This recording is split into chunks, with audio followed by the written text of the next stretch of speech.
You know how niggas be like, I'm this and that for life. This and that for life. I'm always for life, nigga. This a blood oath. Hey, yo, Madara. Here go a class for you, my nigga. 144 the rebel. The world turned its back on me. I'm a cripple. We got soldiers. He got soldiers, but I got different ones. Ain't no way out, I tell you once. Don't pray for nothing. Sin and curse. We can't forgive us for forbidden. Remain in them trenches. Trust in the Lord, but please forgive me for the times that I did.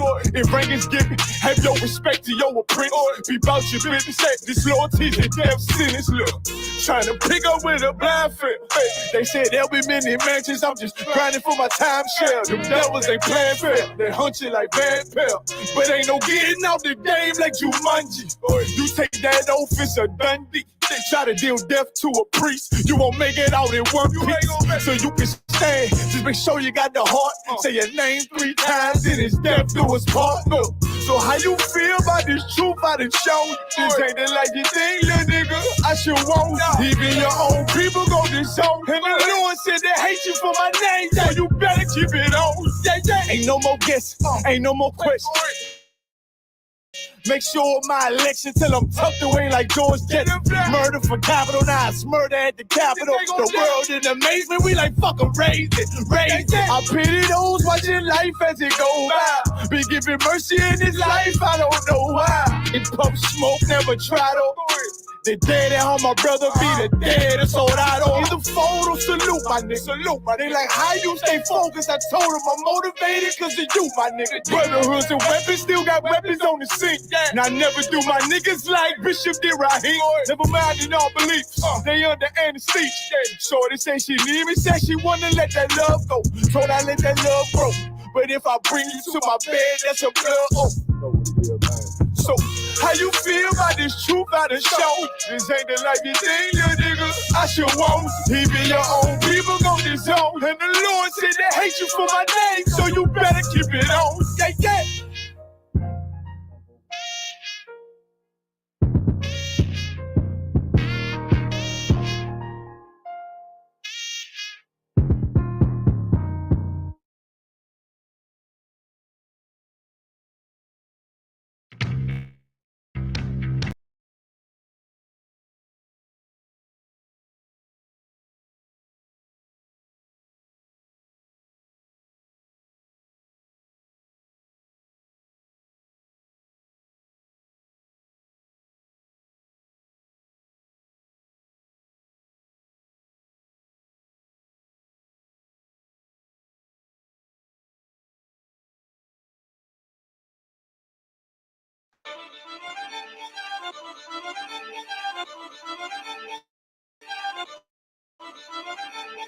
You ain't too, you crazy for Big soldier, nigga. Just give me a reason. Fuck peace, getting even. Won't beef with fear. Take it over, nigga. Let me make it clear. They want the cloud, we want the zone. That's the way it is. I'm about to start a fire. Whole team full of riders.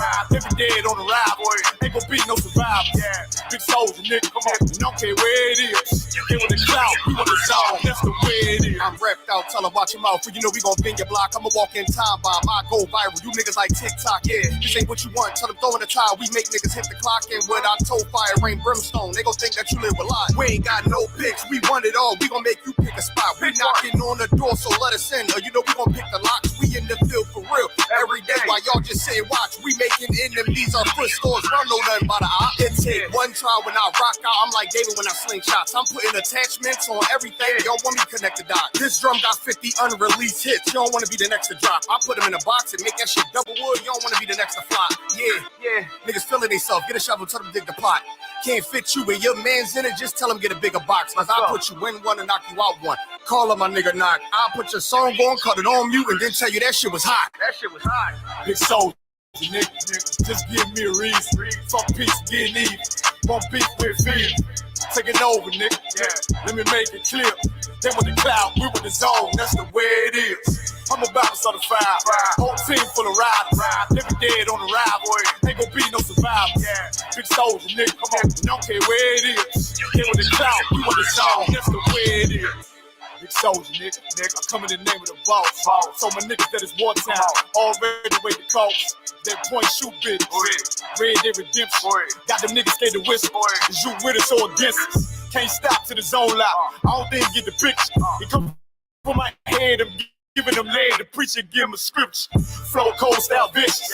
Niggas sweeter than the missus. Got soldiers posted. I put them on your roof. Merry Christmas. Bring hither and slay him. Got the Glock, got the book of Luke. Keep the stick like Dumbledore. Play dumb, I'ma let it loose. Call my gun harmony. Call my main bitch Betty Boop.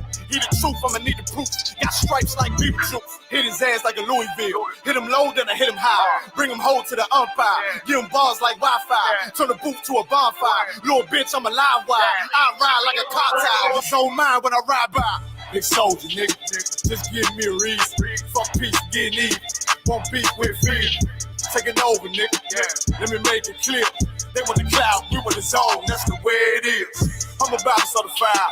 Whole team full of riders. Living dead on the ride, boy. Ain't gon' be no survivors. Big soldier, nigga. Come on. Don't care where it is. They want the cloud, we want the zone. That's the way it is. I heard they coming for blood, I'ma be coming for more. Give me the floor, they better come with a mop. I'ma be making it pour, nigga, I'm raw. Fly with the hammer like Thor. Found on my ops in the morgue, tell them I'm four. I'ma be bombing these lanes, understand how to war. I've been the lead, time to get back in the street. Time to get back on my feet, had time to read. Check out, we came from the east. Wait till my dogs are released, heard they was sleep. So we gon' wake them up, put them up in the sky. The Lord gon' take them up. I take on anybody, think he brave enough. I've been the same and I ain't never changing up. I'm in my zone, hit up my cellular phone. Tell me what level he on, I take that scouter. He on them perks and that powder. Homie ain't really that strong, I'm like a dog. Better yet, Bennett King, I keep a lion head on my pinky ring. I keep a shield, royalty, everything, G43, symphony, let it sing.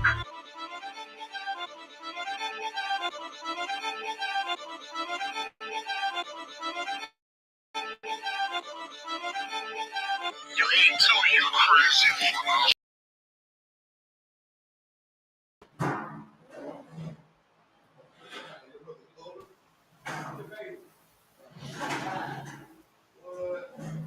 Let the camera down, so Uncle Don. Shalom, I don't want you. How about you, SHALAM? Can you hear us in Durham, sir? Check. Shalom, shktam. Khan. Con, I don't want con, so we're just getting our camera together here. All right, do your thing. Con. But you got the main stage, sir. Say again? I'm saying you have the main stage, sir. So whenever you're ready, sir. Turn this on. Check. Say it again, Bible 1.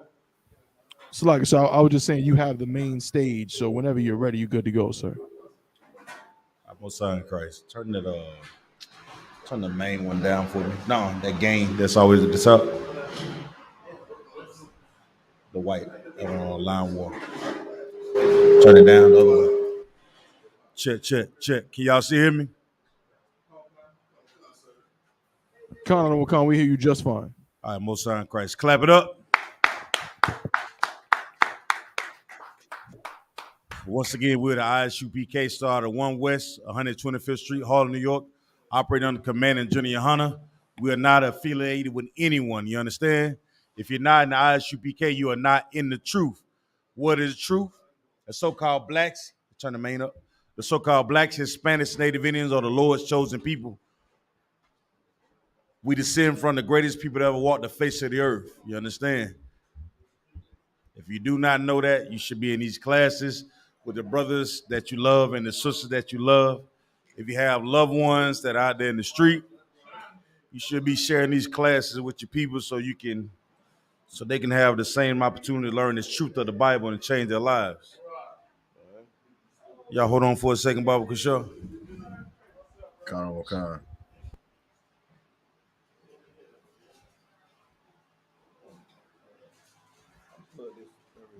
I want to I'll put this battery pack right there. Hey, let's go. Give me some of them hot topics, man. Give me a hot topic before we get started, Baba Kishore. Lord willing, Captain 13,000, Captain Bunyami, come in and check, lock in and take over the class. I'm gonna hold down the ham till you get in here. Let me see. Yeah, that's too But I'm gonna go. Y'all know how I do. I like to go over some hot topics, if y'all don't mind, Bob Kashaw. So what's going on in the earth? Come on. Oh, you got the mic. Salaga, sir. Come on with it, Yerma. Keke Palmer. With Keke Palmer. What's going on with Keke Palmer? Yeah, I mean, she was first in the news for, of course, I guess, who was it? Usher had some concert, and she went, and she was dressed in such a way that her man, the father of her child, felt was inappropriate, and he spoke out against it. Uh-huh. Of course, she completely dismissed any concerns that he had, and then on top of that, you understand, to make the situation even worse, weeks later she came out, with a song with Usher with the man. What? That her husband was mad at her, for getting serenade. I forget that word. It's like serenade or whatever that word is. Right. But made a song called Boyfriend, and was making little hints and jokes. I guess just being nasty towards the man that that she's supposed to love, which is to me is just absolutely insane. I don't understand how two people claim to love each other and treat each other in such a way. Like that's what's going on. So she back on the fire. Well, she back in the news for doing that song. Damn. Good night. So they're essentially making fun of this brother, their entire marriage itself. She's not honoring her marriage. Not let alone honoring her marriage. She's not even honoring her man. What's the verse that it? I don't know if y'all can hear me online. You might turn the cake. Yeah, Ecuador. He not coming through the microphone, sir. Sir. It should be 3.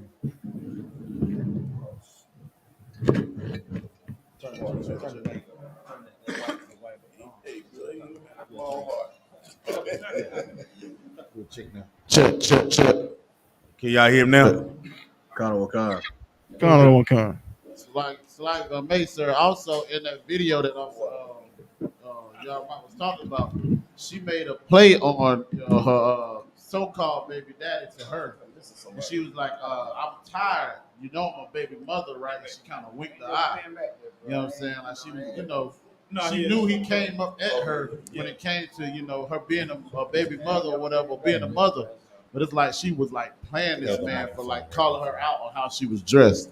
So the brother would the fact that how she was dressed, she was being called out on. Wakana.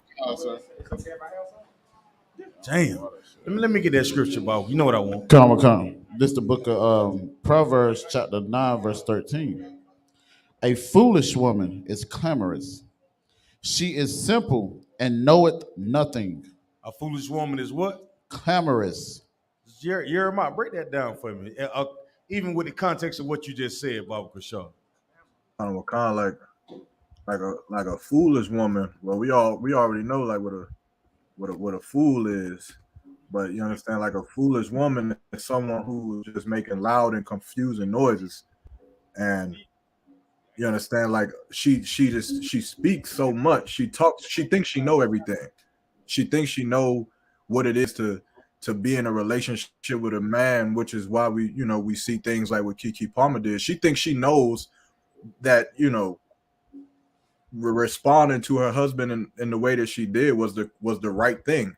Because she don't want to listen to nobody except herself. Damn right. She only concerned about whatever makes her feel good. Right. Like and that's the character that she displays out for the world to see. She displays a character that is filled with foolishness, right? So when we look at the nucleus of a family and how it's supposed to work, her saying like she can do it. She don't need no man. I think she had a song say, "I don't need a man. Only thing I need is a bag." Right. What type of person would say something like that? That's foolish. Not knowing like you looking for ways to, I guess discredit the process, the value of the man that's her father, the child's father. When did you find out you didn't need a man? After you was pregnant? After the child was born? Or did you always need a father in the home? She's always needed a father in the home. It is a great thing for fathers to be in a woman's life, in a child's life, right? A foolish woman is what, Quadon? Clamorous. What does the word clamorous mean, Balkashar?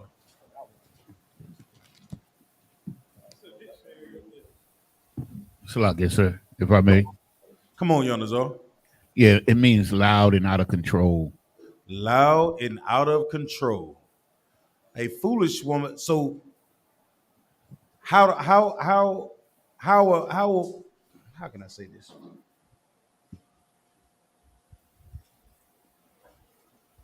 Loud and out of control. But what does the foolishness takes place at, Balkashar? Salak, yes, sir.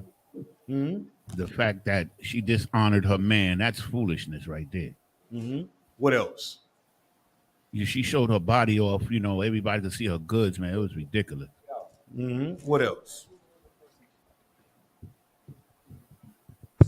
Salaki, other one. Please, come on. It's her mouth, sir. Her running her mouth. Her running her mouth, man. The things that she say of out of control. Come on with it. It takes place in Dubai. It takes. That's why you can't come home because So like I was saying, it take place in Dubai. You understand? You get over there, you start yelling and whatnot, and now they locked your behind up, and you want everybody to cry to bring you home. Right, man. See, that's what's going on. We talk about how this empire runs. America thrives off our sisters being clamorous, because that clamorous, that type of spirit, that unclean spirit, you know what that does? That make that man say, you know what? I ain't got to deal with this. I don't have to listen to this. I'd rather be out there doing such and such. And guess what and guess what happens after that? The marriage goes what? This way. Right. The mother goes this way, the father goes that way. And what happens? The children end up suffering because of it. The babies are the ones that are greatly affected by it. And if you don't see that, your attitude and your person, the way you carry yourself, the things you say, the way you speak, they're clamorous. You don't understand who you're hurting. If you don't understand that you're hurting people when you do it, you should consider yourself to be what? Foolish. Right. Like if you're doing things with the intentionally to hurt somebody, that's foolish. Because every action, there's going to be a what? A reaction. Okay. You had to have known that, sister, it's okay to have a nice body and work out and do all those things. You know what I'm saying? Nothing wrong with sisters being in shape. But have some decorum about what you expose to the entire earth. You understand? Right. I hear some sisters say, well, we only do it because we notice that the sisters that dress like that, or the women that dress like that, they get all the what? They get the attention. They get the attention. But what do real men, real righteous men know when we look at sisters that require that type of attention? Anybody know? What do we know? What do we know about that? Come on with it. Yeah, what do righteous men know once we see a sister that is dressed like that? She may be very attractive, right? She may be in the gym. She works out. She's on the Kanye West, what's that? Workout plan. Workout plan. She on the unbig her back diet. You understand? Right? She might be what, brother? She might be get the brother a hand, man. You understand? Anytime you want to answer a question like that, just raise your hand. I'll call on you, all right? So the brother says she may be promiscuous.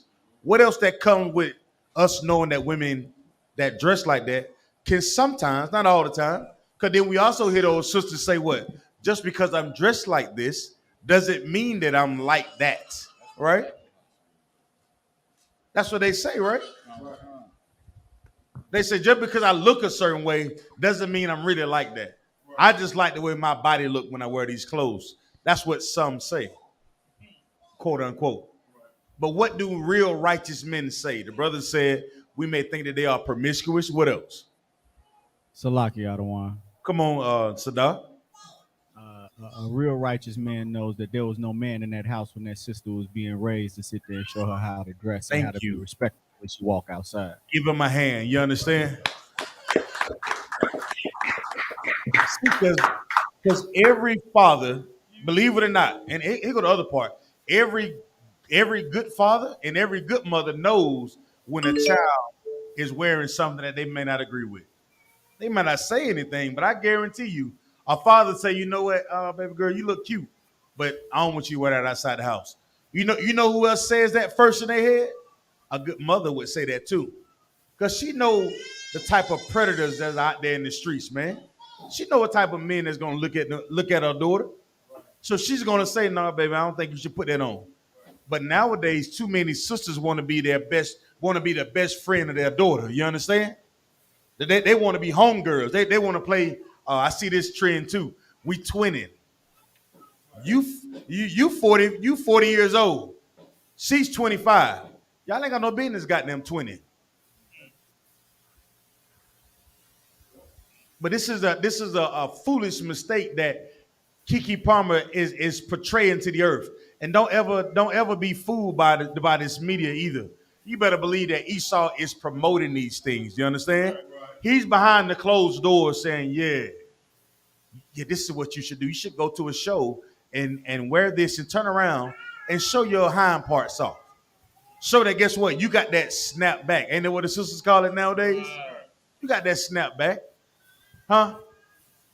And then not only that, we're going to laugh at the entire world by creating a song. And we're going to talk about your boyfriend with Usher. And he walks around as a full-grown man switching. You understand? Yeah. He had a song not too long ago called Let It Burn, if I'm not mistaken. Then he had another one called Confession. Had a whole damn song about confession. Whole album about confession, if I'm not mistaken. Come on, and Let It Burn. Like, and you want to go in the studio and make songs with this? Okay, come on with it. He got a couple lawsuits for herpes or something. Say what? Yeah, God. Couple lawsuits. Hold on, time out. Y'all. But you want to sing about boyfriend, huh? Hold on, time out. Y'all got to be jiving me. Y'all, you serious? He been sued by a couple. I think it's like 3-4 lawsuits about herpes. There's 3 of them. Jeremiah, you said 3 lawsuits about contracting an STD. It's 2 women and 1 male. Do what, Jeremiah? It's 2 women and 1 man who was suing him for having contracting herpes after having sexual intercourse with him. Read that scripture again, Baba Kushaw. Khan, it's the book of Proverbs, chapter 9, verse 13. Mm-hmm. A foolish woman. A what? A foolish woman. Now, that got to be something to know that you're dealing with a man that openly has been sued by 1 male and 2 females for contracting a disease, the thing that keep on giving. And you want to make mockery of the guy that you laid down with and decide to have a child with. Khan. That ain't foolish. I don't know what the hell is. Right. It's like I said. Come on with it, Jeremiah. If I could, it just amazes me how, like, a woman would learn how to submit herself and to yield her authority and dress appropriately for her boss, for her master. She follows those orders for her slave masters. But the man that she decided to lay down with, that she picked, she won't listen to him when he has concerns. And that is something that was always just appalling to me, that you don't understand how much self-respect you lack when, as a woman, you give the most valuable thing that you have, which is your body, to a man that you won't even listen to. Right. Like, that's asinine. You understand? And that's exactly what Keke Palmer is doing. She's showing just how foolish of a woman that she is. And it's so selfish that she don't even see the damage that she's going to do to her child. Like, her son is going to grow up and see how his father was emasculated and embarrassed by some slut. And then what is that son going to grow up and be? He's going to have to just be like his father unless he find the truth and learn how to be a man. You understand? And learned how to pick a better woman than his mother. And that's just sad that any boy has to even go through that. You know, so like it. Yeah, y'all give him a hand, brother. All on that. It's a lot. If I may, real quick, I was looking at the definition of clamorous, right? And the Google definition. The second part says clamorous city streets. What now? Right, right. Okay, so you follow me. It says clamorous city streets. City streets. So whenever we say she for the streets, that's what we talk about. Kiki Palmer is for the streets. And the crazy part is she, like Austin Yaramat was saying, this sister want to sleep with a brother that's giving out people that what is letting it burn. That ooh-wee. Salagi. Let me tell y'all something. When we see situations like this as preaching prophets of the Lord, like we take these sisters up, we take these brothers up, and we correct them. You understand? Right. We see these things, and we read these scriptures that preaching prophets of the Lord. It's our job to make these righteous judgments to teach. We look at these things in the news not to try to belittle anybody. You understand? But we have to call out things when they don't make sense. You understand what I'm saying? If you continue to allow things to be pushed in the earth that does not make sense, how will we ever get healed? How will we ever get fixed as a nation of people? It won't happen. All the sisters who know the story, just like Yeremiah just said, how many women out there, if they knew that the statistics of women that have children with the fathers not in the home and how greatly affected the children would be, do you think that would kind of slow down the promiscuity and the separations in the earth? It would, right? But when we don't correct those things and we say, well, girl, you can be independent. Go get your bag or just live for the check. It leaves a big gate. It leaves a wide passage of a lot of pain that could come to a lot of sisters, man. A lot of hurt that can come to a lot of children. You understand? We got to build up our consciousness about what we do and what we say and how we live. That's the only way it's going to make sense, right, young man Kevin? If you don't have a consciousness about what you do, who's going to stop you? What can't you do in the Christian church? You can do anything. You can do anything that you want to do in the Christian church. And you can blame it on, man, I don't know what I was thinking. God know my heart. Ain't that what they say? You can blame it on everything. Man, I was just having a bad day. But once you learn the truth about what this life really is, man, you're accountable for what you do and what you say. Every single thing.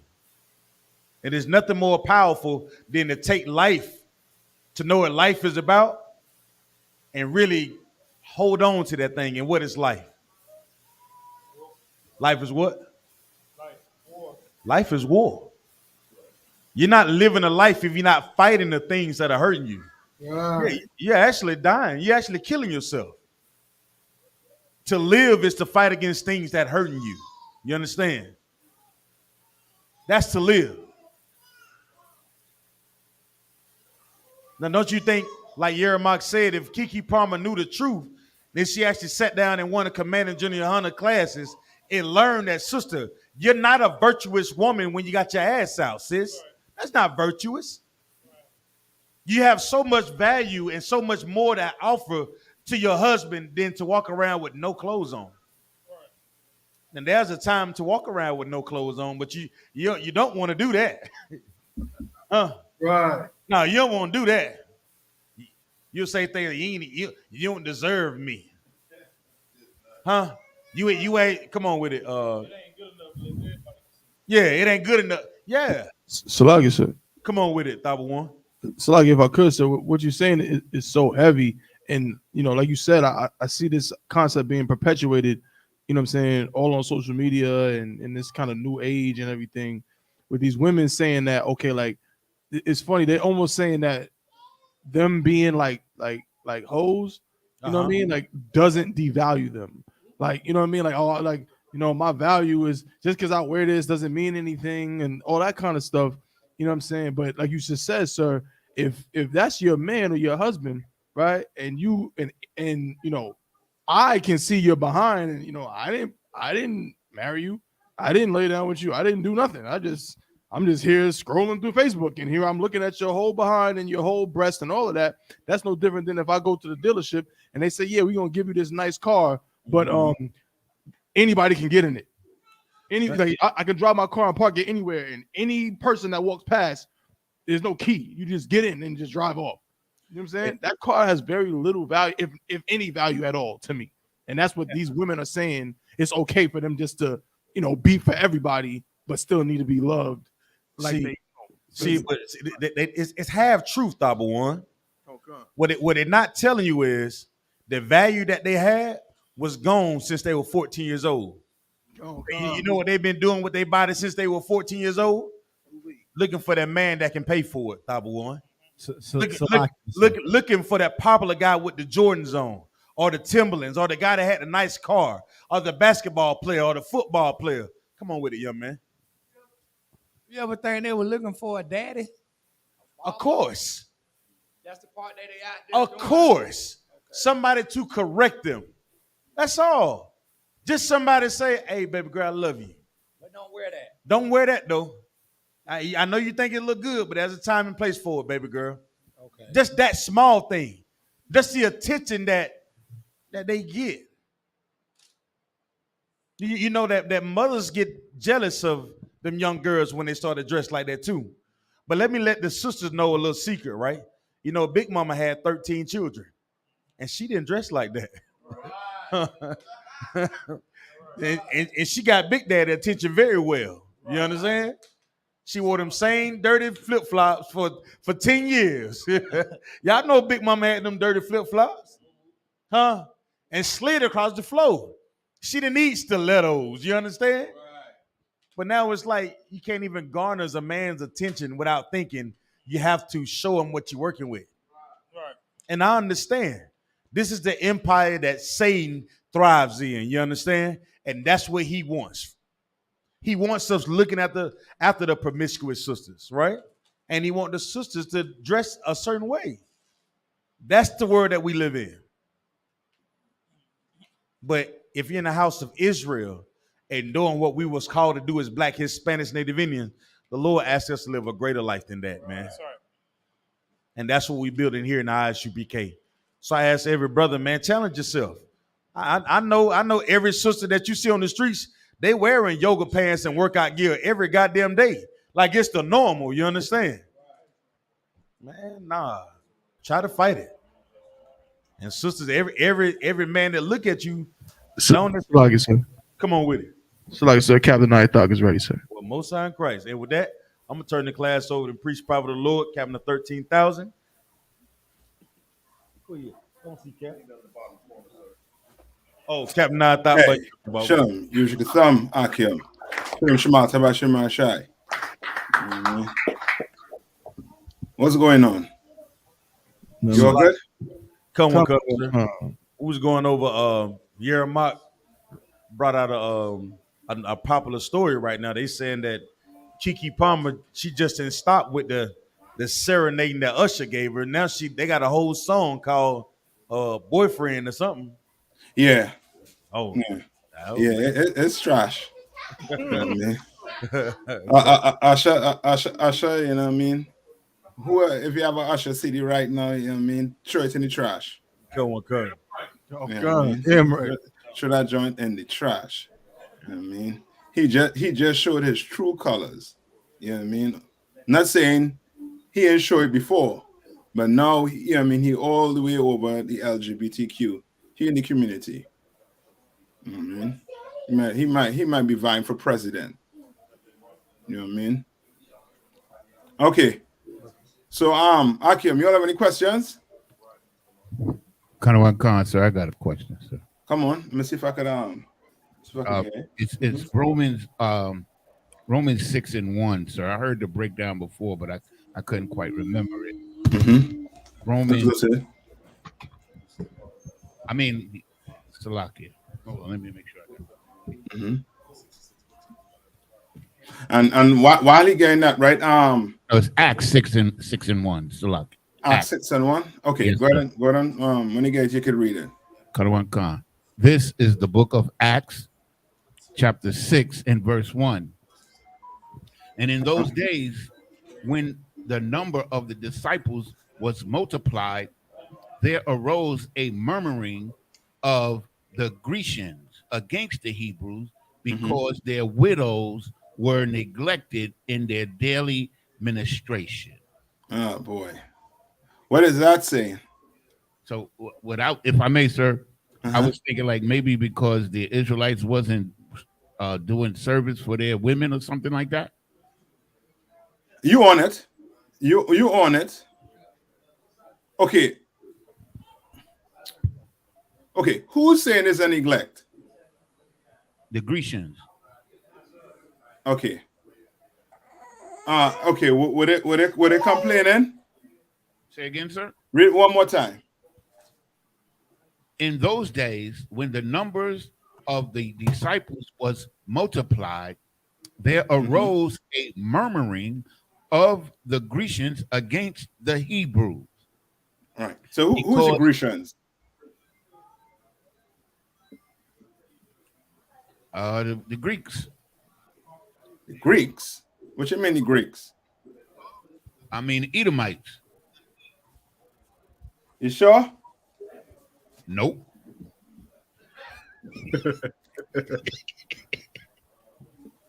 Okay, just think like today, right? What would brothers in the world say we doing? So like I said, come on. Like they would be speaking against us because we causing trouble. Okay, but no, more on the fact, the topic of what the question of what Yaniza is asking. Okay. Right? What Yaniza? Read the scripture one more time, Yaniza. This is the book of Acts, chapter 6, verse 1. In those days, when the number of the disciples was multiplied, there arose. So meaning what? The school was growing. Yeah, the school was growing. So the like school getting big, right? So like if I may, I got the Greece in the Compact Zondervan Dictionary. Go ahead and read it.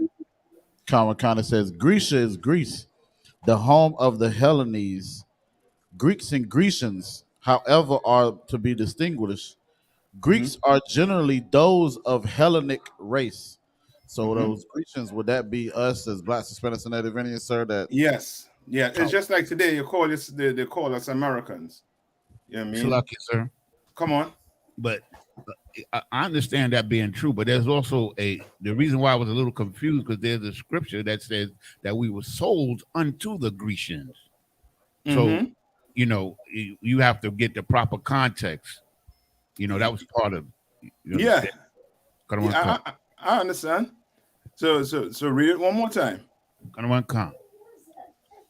And in those days, when the number of the disciples were multiplied, there arose a murmuring of the Grecians against the Hebrews because their widows were neglected in daily ministration.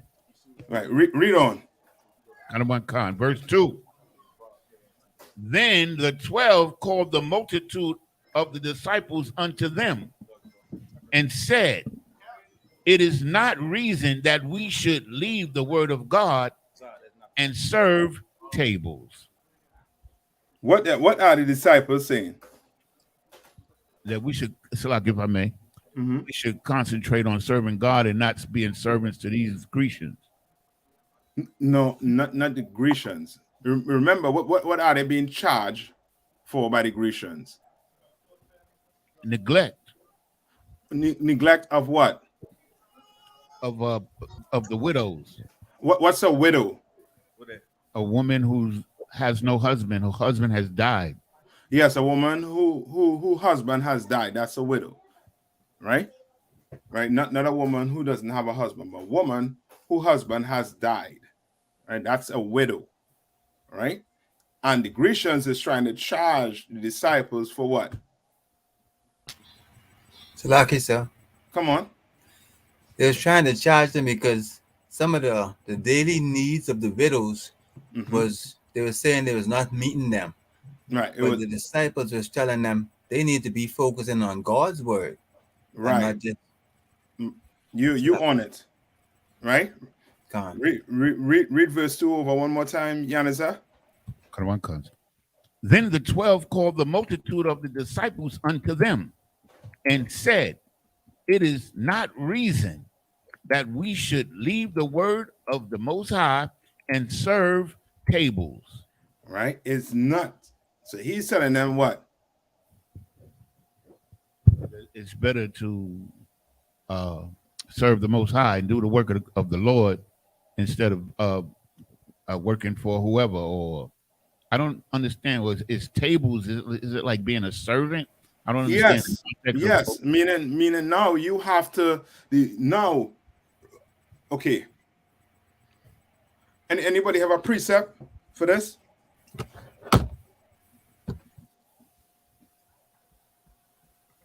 Remember when they came to Christ, right? And they try to charge Christ for eating, I think, corn on the Sabbath. What did Christ tell them? Or what was the parable? He told would you get your donkey out of a ditch if he Say fell into it on the Yes. He asked him, would you come? Yes. Would you get a donkey out of the ditch? What's the spirit behind it? What Christ trying to get him to understand? What's the spirit behind it? Come on.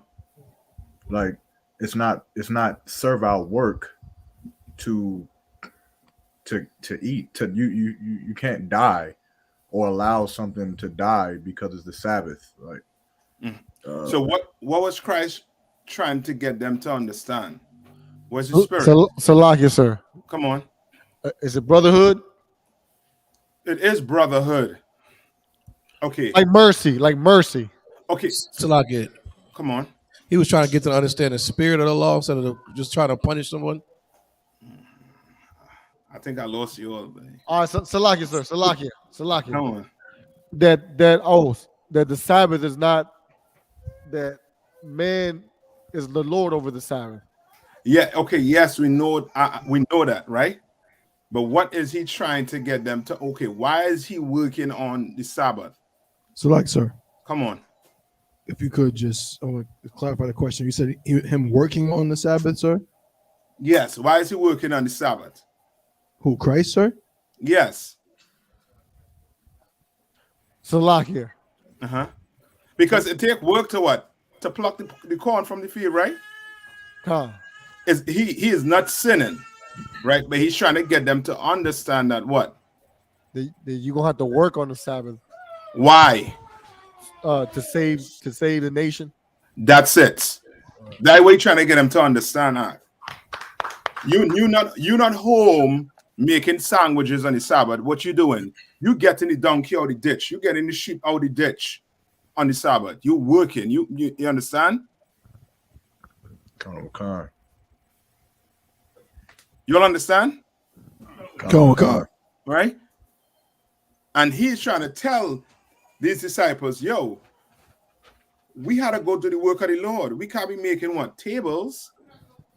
Right? Read on. Verse 3. Wherefore, brethren, look ye out among you 7 men of honest report. So what is he doing here right now? Salakia, come on. He delegating the work to other men. Yes, he's now organizing it. He's like, we could just cast up the work of the Lord. But guess what? Get 7 men of what? 7 men of honest report. Of honest report. Men who you could do what? Trust. These men have good reputations. They're good workers. Men that you could do what? Come on. Trust. Men that you could do what? Depend on? Men you could do what? That's, come on. Where you all learning Hebrew Academy, Akim? Dependable, predictable, reliable? Yes. That's somebody who has a good report. You understand? Get that man. You can rely on him. you could depend on him. You understand? Right? Read on. He ain't just picking you. You know what I mean? You know what I mean? He just picking anybody. He want men who he could trust, who he could rely on, who he could depend on. Right? Read on. Full of the Holy Spirit and wisdom. Meaning what? They got zeal. They got zeal. And they make good choices. According to what? The Holy Spirit. According to the Bible. Come you on, understand? They ain't just know Job 30 and 30. They understand it. You understand? They ain't just know Matthew 18 and 15. They understand it. You understand? Come on. Right? Read on. Whom? In other words, these men are experts at what? Breaking down the scriptures. No. Remember, I just tell you it had nothing to do with breaking down the scripture, just, you know what I mean, like that. So like it. Uh-huh. The 7 men, I mean the disciples or the 7 men? The 7 men. The 7 men. These men are expert at what? Just simple. Keep it simple. Not serving, at brotherhood. These are experts. These brothers are expert at being brother, as being a brother. You understand? Read on. Come. Whom we may appoint over this business. Right? Whom we appoint over this business. Right? So that the whole camp don't have to stay back just to serve tables.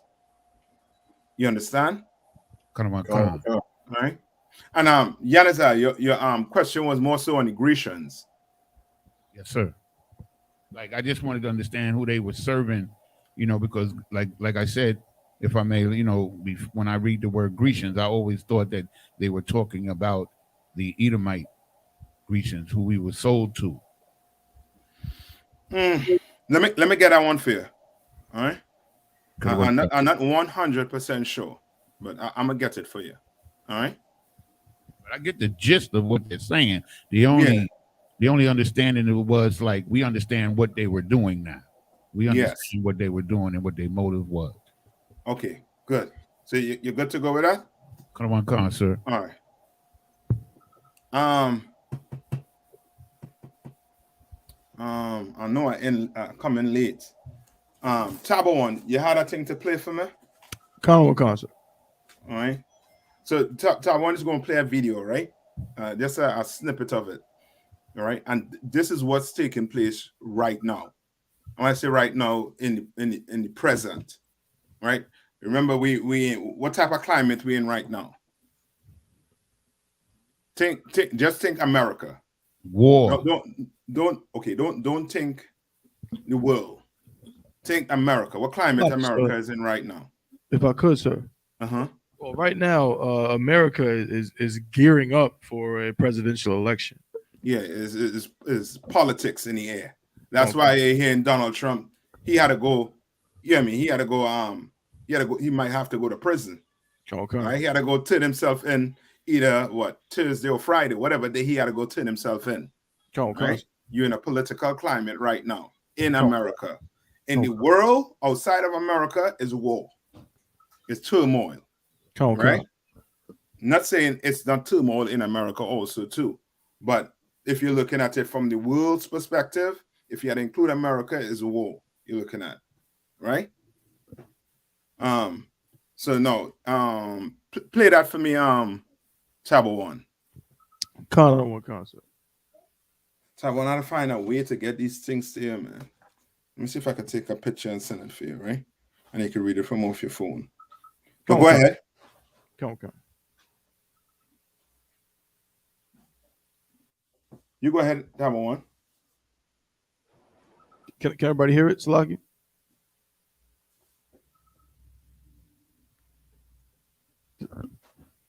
No, we can't hear it. No. I don't think it. No, I don't think it's playing yet. Hit play. It's on what they've said about the border while they've been campaigning.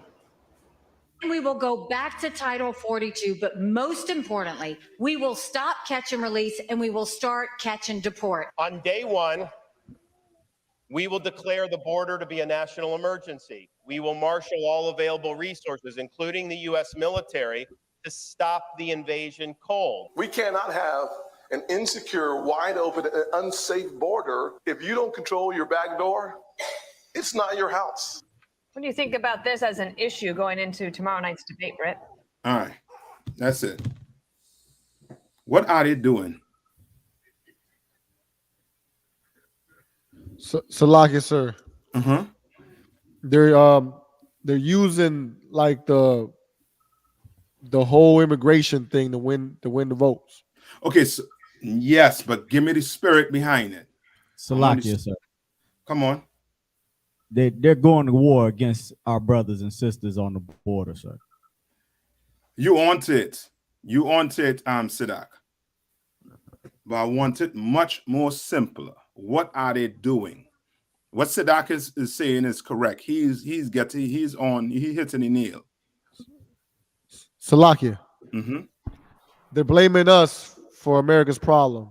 You on it. Salaki, other one. I was gonna say that they're making us the enemy of the political campaign. That's it. And understand this. This is what brings them to what? Together.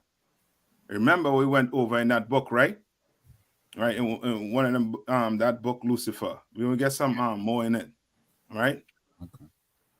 The Lucifer effect. Yes, they have. They are creating an enemy. You understand?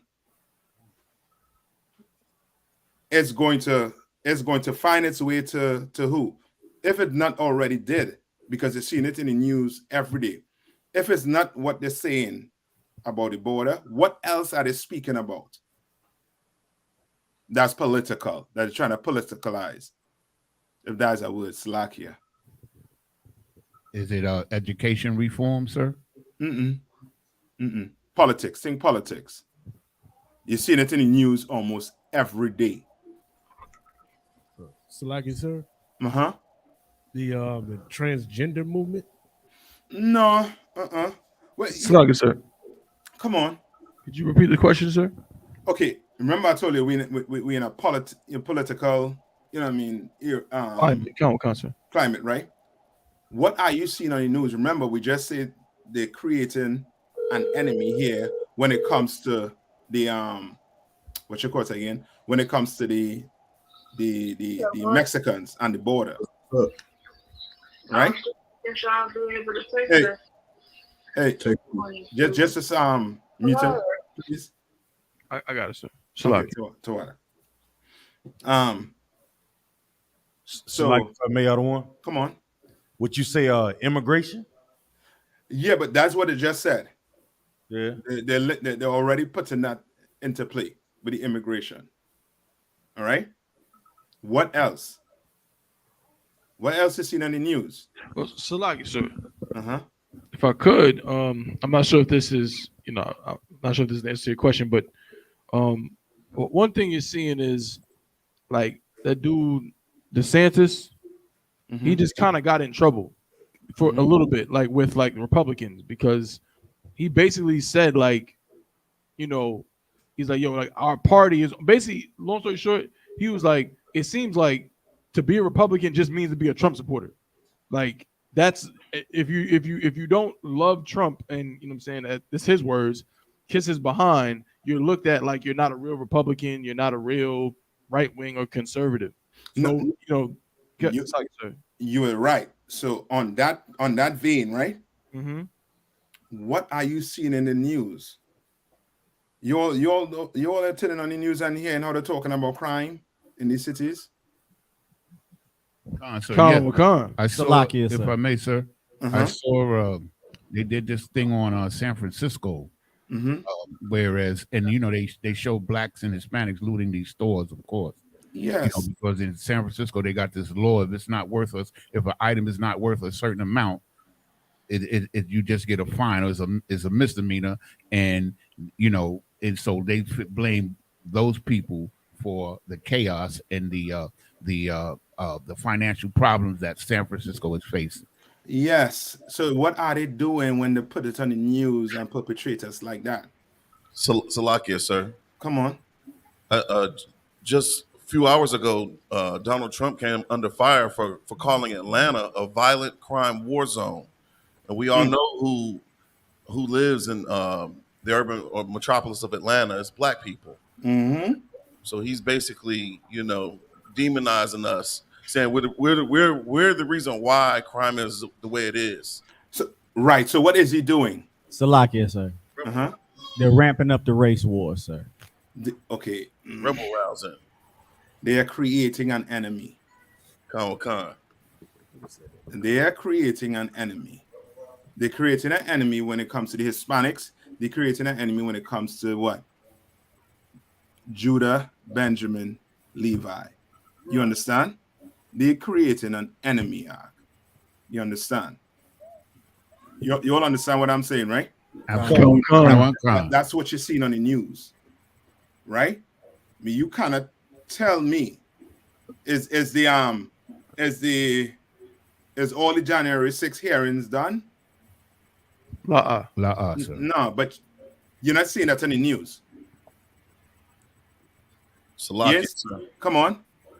There's a term used to describe what is transpiring right now with respect to all the major news outlets. This political climate, it's a lot of rabble rousing going on. And it basically is people who make a group of people angry, excited, or violent, by giving speeches, especially in order to achieve a political or social goal. Salakia. Yeah, so they're doing what? They're creating an enemy. Ain't nobody talk about the Ukrainians, about how they're coming and we sending money across there for them, and now they're coming across here and sucking the economy. Ain't nobody talking about the Afghanistan people who know how to come across here and now living off a food stamp, living off of every resources that America has to offer them. Nobody say nothing. You understand? But when it comes to us, they are constantly creating an enemy, because that does what?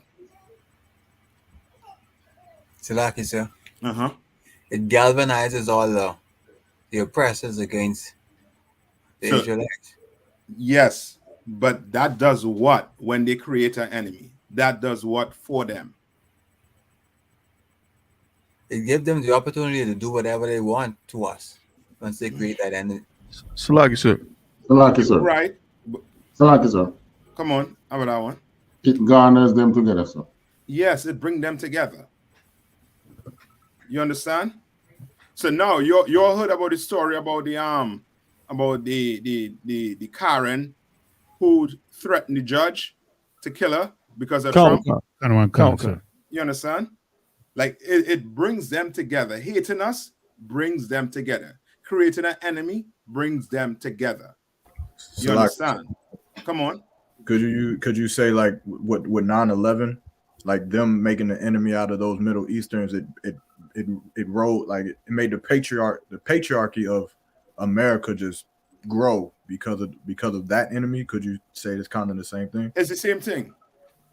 You understand? There's the same exact thing. You understand? But the only difference is he created an enemy in America here with us, the blacks, Hispanics, and Native Indians. Come. You understand? When he have Afghanistan soil, he's trying to do the same thing, but they are not destroyed like us. You see what happened in Niger? What happened? You're looking at the news. What's happening in Niger? Well, they're they want to expel the French, and they want to use the United States and the French as the former colonizers as a means to garner support for Africans to unite and try to, push the West out. They're not like us. They're not destroyed like us. They know the oppressors are their what? Enemy. They know that. And they came together, right? And they have one common enemy, who is the French and America, and they're kicking them out. You understand? No, we don't know that this man is our enemy. Precept. Where you go to show that he's the enemy? Like it, sir. Come on. Deuteronomy 28 and 68. Yes. So get it. Right? Right? Get it. Right? And then you see what happens, right? When you join America. When you join America, right? What is the next thing you do? You hate blacks, Hispanics, and Native Indians. Yes, you're a traitor. You become a traitor to your own people. Right. You understand? That bald-headed, that meathead, called what's his name? No, the brother. What's his name?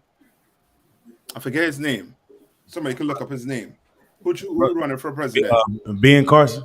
No, not Ben Carson. Ben Carson, he gave up on that, brother. About the brother that's running for presidency now. Yeah, for the Republican Party. Tim Scott. Tim Scott, meathead. Excuse my French. I hope they'll kick more of the internet. Tim Scott. Do you think he like black people? Salakia, the one. You got one more that's running for president too. Who's that? Come on. Name Cornel West. Well, okay. He is, but he has no way of winning it. But Right. he's just trying to, Not even close. offset. You know what I mean? Whatever he trying to do in his mind. I think that's his way of fighting the oppressor. Come on. Which is, child's play. You know what I mean? You don't go and join his politics to try and fight him at his game. You understand? You are a rat playing a snake game. Come on. You're gonna get what? Bitten. No. Well, a snake just bite a rat? And get swallowed up, Salaki, sir. Yeah, he eats that rat. That brother say you gonna get swallowed up. Yes. That's exactly what's gonna happen. You think they're paying Cornel West any mind right now? La. Come on. Salaki, sir. Mm-hmm. They gave him some airtime so that they could use him to increase, the ability to help them become our enemies. Like, here's this uppity Negro that we allowed to do all of these things because they gave him a lot of airplay on certain stations where he was having a problem with this other cat. I can't remember his name. And so what they was doing, following what we're talking about here tonight, is allowing him to say what he says, which will increase their animosity toward us. Right, but he was not doing that. He was saying, "I love." He was basically calling them brother and saying he loved them. You understand? He was not him trying to say we have to separate. That wasn't coming out his mouth. He want to really do some harm to them. He should just talk the truth. He just say we have to separate from America. Right. There's no coming together. There's no voting. You understand? There's no. Voting ain't going to change anything. But I'm just here. But he's not even on that part. You understand? He trying to bring his truth in. Not the Most High, not the Bible. Right? Read Deuteronomy for me. Salaki, this is the book of Deuteronomy, chapter 28, verse 68. Mm-hmm. And the Lord shall bring thee into Egypt again with ships, by the way whereof I spake unto thee. Thou shalt see it no more again. Right, and this is our captivity speaking about. You understand? For people to put you in captivity, you have to be their enemy. Ain't no, ain't no getting around it. Ain't no getting around it. Right. Your friend is not going to do this to you. Right. You understand? Your acquaintance, he ain't gonna do this to you. Your enemy, he gonna do it to you though. You understand? Read on. And there ye shall be sold unto your enemies. And there ye shall be what? Be sold unto your enemies. You are going to be sold unto your enemy. Ain't no getting around it. Like black people, as black people, we've been fooled. You understand? We have been fooled into thinking that slavery is over and that, we fit into live, this, what's it with homogeneous or, in paradise with this oppressor.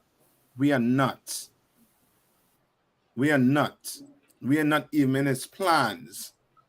You understand? Read on. For bondmen and bondwomen. For what? For bondmen and bondwomen.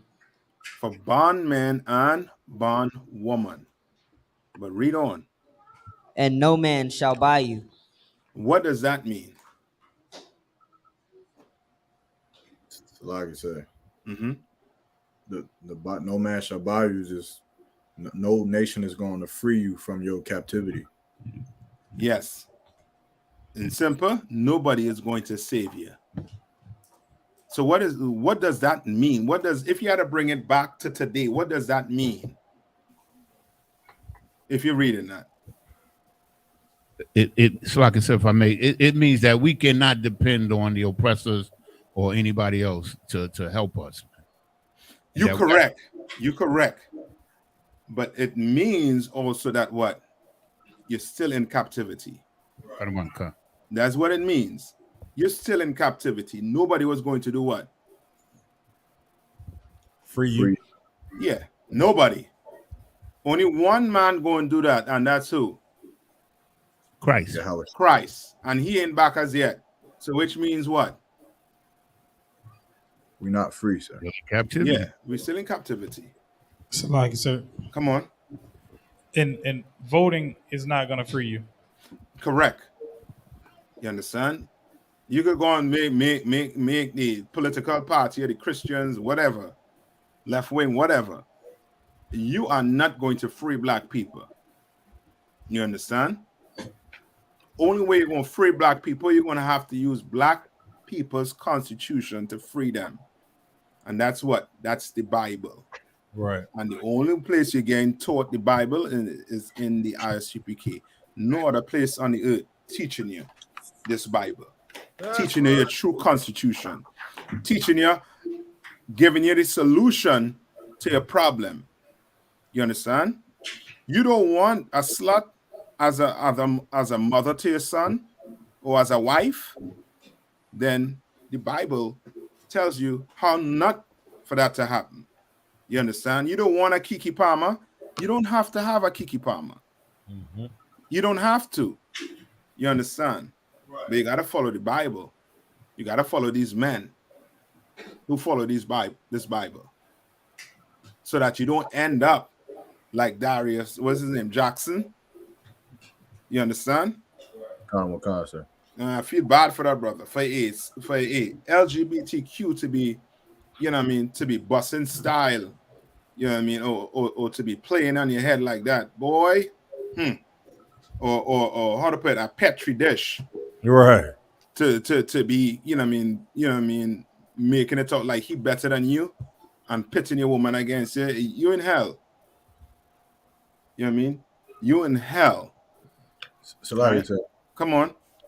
On that topic, like we know that like you can't divorce a woman, your wife, unless she commits adultery or fornication. But like, is there any grounds, like say your woman got dressed half butt naked and went and serenaded and did something that was very unbecoming? Would that be grounds for a divorce, or would that still fall like it just spirit, like she didn't have sex with a man? Like, man, kick that. No, messing with you. No, messing with you. No. What you all remember the story with King David? Who could find it for me? You remember when King David had just won a battle and was dancing? Khan, sir. What did he do to that wife? He put up in the tower and he didn't let her have any children. He didn't have sex with her. Yeah, he separated from her. Khan. Like it says, 2 Samuel 6:14. Yeah. Like I said. Come on. I mean, he put on a very harsh punishment. Yes, Never that's separated that's from the her. best way to put it, on a very harsh punishment. In other words, she was on ice. Come. She was just chilling. You know, and she was just chilling. That's all. Hey, honey, you coming to see me? Yeah, just now. Yeah, hold on. All right. You need any food, anything? What you need? All right, cool. Click. She was on Isaac. Come. You ain't leaving, but if that slut want to go, let her go. Salagi, sir. Come on. If I could ask a question on that topic. But get counsel first. No, you aren't gonna be telling me you're putting your wife up in some tower. I saying, yeah, I mean, Cap said to, you know, I mean, lock her away, sir. Salakia, you don't get me in trouble. Better come get counsel first, right? Come on. So that goes right along with my question because I've heard it said before. I mean, I'm you know, I might have misunderstood, but I've heard it broken down that, you know, a brother cannot, that you can't deny your rib. You know what I'm saying? You know what I'm saying? You can't deny her the ride. Like, you know what I'm saying? Like, you can't. If Yeah, the she meats. wanted it, right? It is what it is. But you know, with King David doing what he did, obviously, I know the scriptures have no contradiction. But how would we, you know, reconcile that? Like, okay. In what circumstance can a man decide, like, nah, you're not getting no ride at all? You just said it. What did you say? In what circumstance? No. You said it before. Before you ask the question, you answer the question. Okay. Remember what you said? I said King David had put her on a harsh punishment. On a what? Harsh punishment. So when? Punishment. That's it. Come. You understand? King David didn't just not say, I ain't dealing with you. Know. This was a disrespectful on a woman who, you know what I mean, was trying to belittle him. He's the freaking king. And you trying to belittle the king? You know what I mean, at the time? Okay, you know what I mean? Kiki. Come. Go up in the tower that I built for you. It's nice. It's laid out nice. Your flat screen, yeah, everything you need. Your maids, whatever you need. Come. I'm check you just now. And you know what I mean? It doesn't say he never checked her, but what it says, she never got a what? A child with her. Yeah, he never had a child with her. So all them, you know what I mean, whatever she had on the chest was a waste. You understand? Come. Right? He punished her for what she did. All right. Yermak, you have it? Go ahead. Second Samuel chapter 6 and verse 14. David danced before the Lord with all his might. And David was girded with a linen ephod. Verse 15. So David and all the house of Israel brought up the ark of the Lord with shouting and with the sound of the trumpet. Verse 16. And as the ark of the Lord came into the city of David, Michal, Saul's daughter, looked through a window and saw King David leaping and dancing before the Lord, and she despised him in her heart. And she what? Despised him in her heart. You understand? She hated him. You understand? Read on. Verse 7. Much like some of you sisters, not in this school, you understand? But some of you sisters in the world, you know what I mean? Hate your man for what? That's the man who gonna put his life on the line for you, you know what I mean? When pressure come. Hate him for what? Read on. Verse 17. And they brought in the ark of the Lord and set it in his place in the midst of the tabernacle that David had pitched for it. And David offered burnt offerings and peace offerings before the Lord. Want me to skip down? Skip down to where do you have where it say what King David did? what King David told her. Skip down to when he tell her. I will go to verse 21. Go ahead. Verse 21. And David said unto Michal, it was before the Lord which chose me before thy father and before all his house to appoint me ruler over the people of the Lord, You understand? over Israel. She hated him because of what?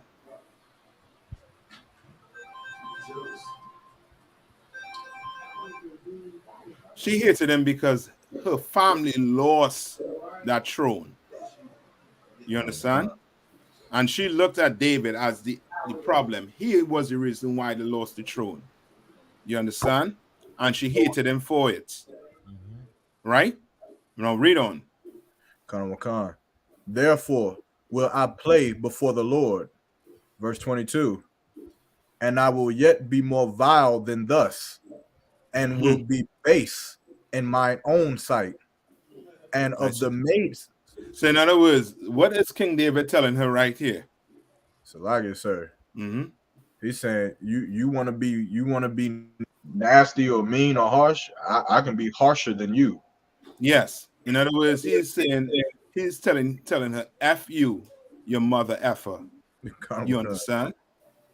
He's basically telling her that. He cursing her out. He's like, B, you don't know who I am? I'm gonna be more vile than you ever think. You think I dancing naked here right now? Was he dancing naked? You ain't seen nothing yet. Yeah. Was he dancing naked? No. But she accusing him of it. You understand? Right? I mean, but read on. And of the maidservants which thou have spoken of them shall I be had in honor. What is he telling this wicked wench called Kiki? Like you say. He's saying he gonna go be with the women that she was jealous of. Yes. No, you take that, you know what I mean? Take that. Write that in your notes. You have a notepad, take it out. Wicked woman equals more ribs. Another woman. Yeah, that's exactly what he's trying to tell her. He's like, I don't need you. I'm gonna get these right here. You understand? And they're gonna do what? Read on. Of them shall I be had in honor. You understand? What is he saying? Like these women are gonna treat me like how I'm supposed to be treated. Yes, better than you. You understand? Because enough of the time you have a you know what I mean, an evil woman, and she take your character, your personality, you know what I mean, and she try to turn it into something evil when it's not. You understand? And now you're gonna have to show her, all right, B, we will see. I'm gonna go get 10 of them. That's and they're gonna treat me better than you. Right? Are you saying you're gonna leave her? No. You saying she will be 11. You understand? The 11th. You understand? She's gonna be a sub. You understand? She coming in whenever, you know what I mean, whenever you feel like. But them 10, they're on the field. They're gonna play. You understand? She's gonna be in the stands. You know what I mean, cheering on. And hoping one day she's gonna be she's gonna be included into the team. You know what I mean? You're gonna pour all the way up in the stands. On the benches, on the bleachers, they call it. All right, read on. Verse 23. Therefore, Michal, the daughter of Saul, had no child until the day of her death. Yeah. You understand? That's how you deal with a wench, a wicked woman. She wants a child. She better what? She better change. A child comes, and what is David treating it as? A child is a what? That's a what? Okay, sir. child is a blessing to a woman, to anybody, but it's a blessing or a gift. Okay, that's it. What you want? That's it. A woman Oh, loves gift. You tell a woman, or the Lord gonna bless you, brother, with no roses, with no chocolate, with no child, the Lord gonna bless you. Nah.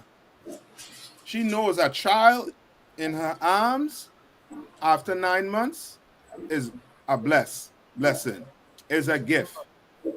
You understand? And David knew he goes impregnate this Kiki Palmer. It's what it would have been hell. So guess what? You did this. You try to disrespect me and take out of this like slide. Nah, you go.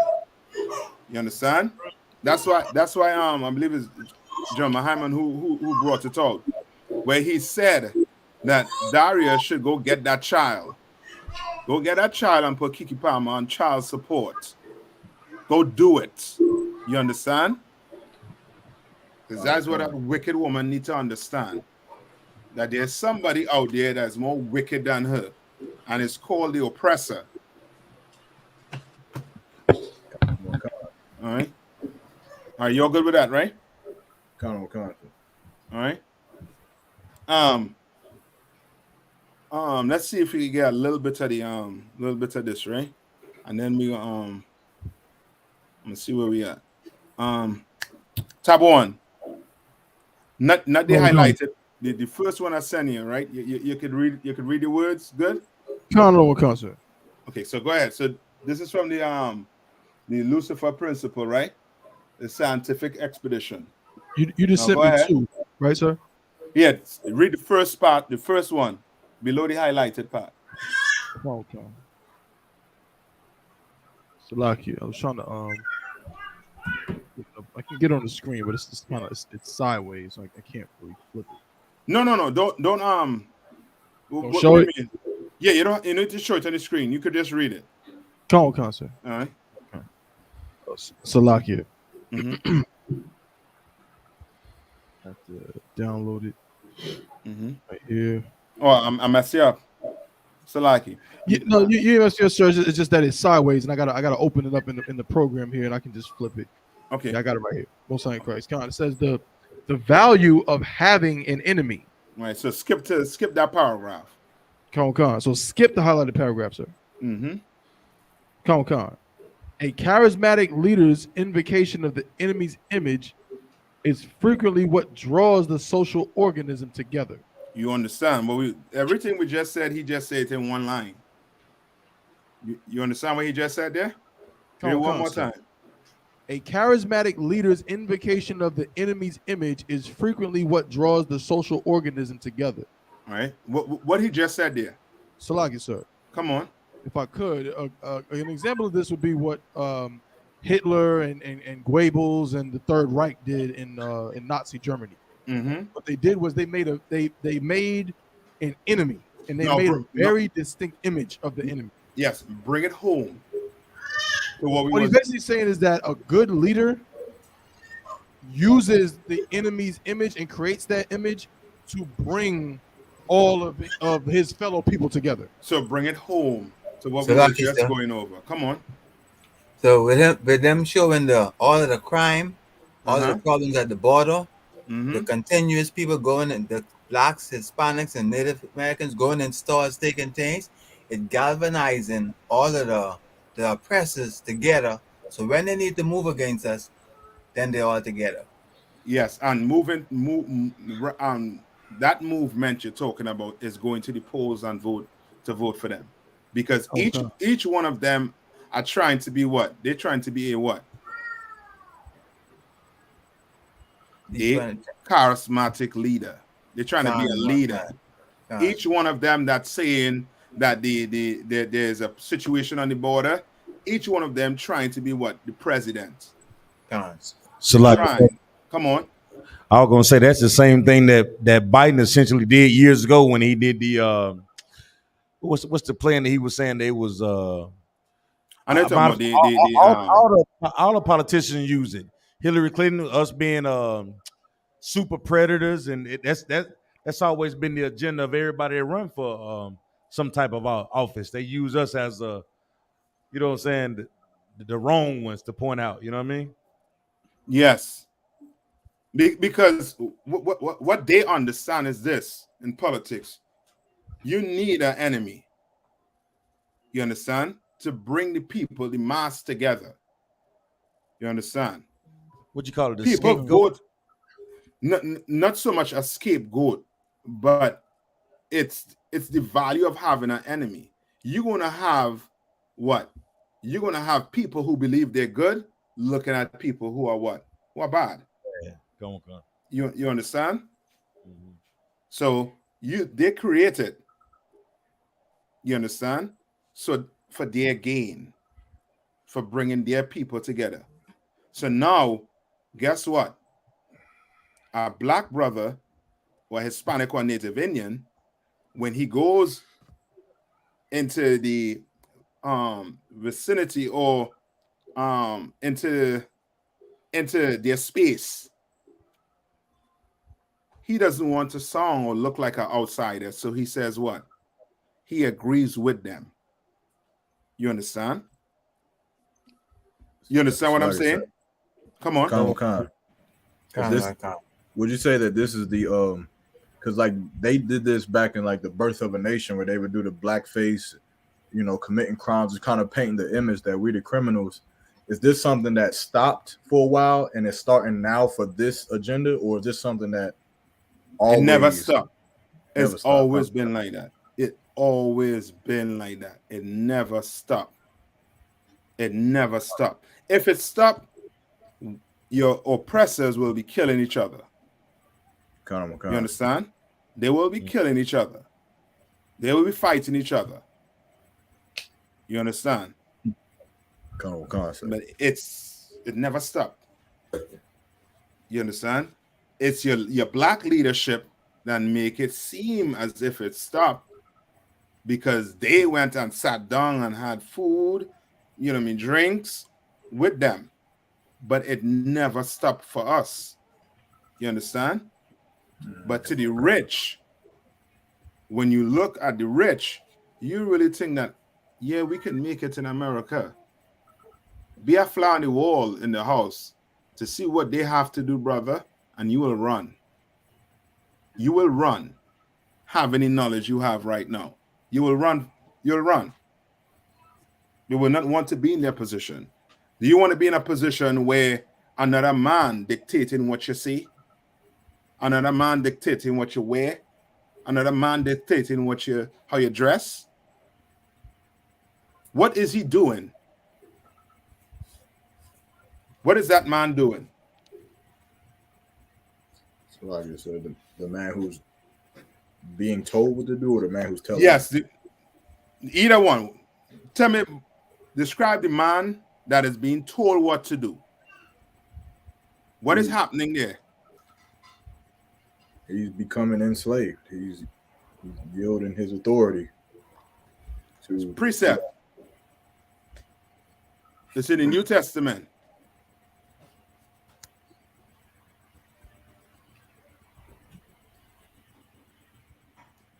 It's in the New Testament. How do you bind a strong man? Come.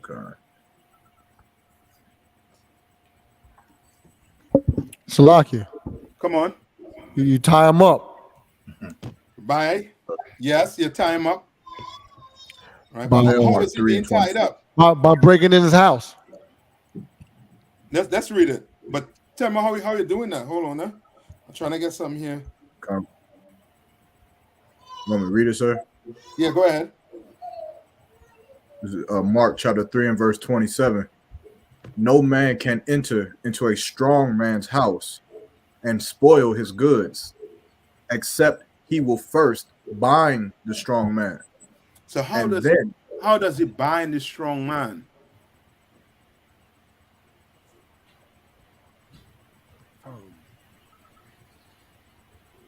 Taking his authority. Yeah, how he taking his authority?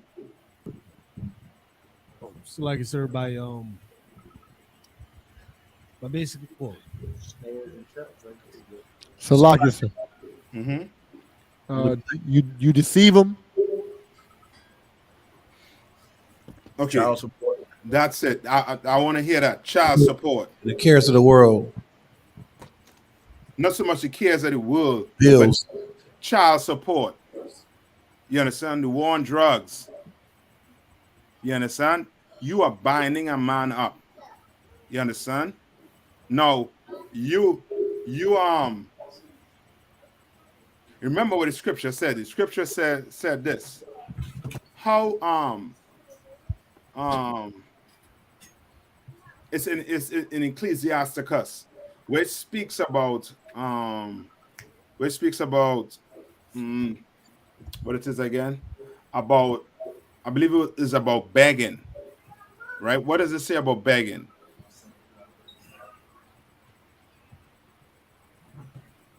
What does it say about begging? A beggar's life is no life at all. It's no life at all. You understand? Right? It's not a life. But he puts us in situations where you have to become a what? A criminal. No, he has the money. He has the money, the ways and means for employment. Right. You cannot tell me in slavery there was no problem when it comes to employment, right? Was no problem. But now there's a problem. You understand? Now there's a problem because he is creating a problem. You understand? He is creating a problem. And what you'll get to understand, the problem he is creating is really out of what? You correct with hatred, but there's something else. There's something else leading him to deal with us the way he deals with us. So like I would say out of necessity.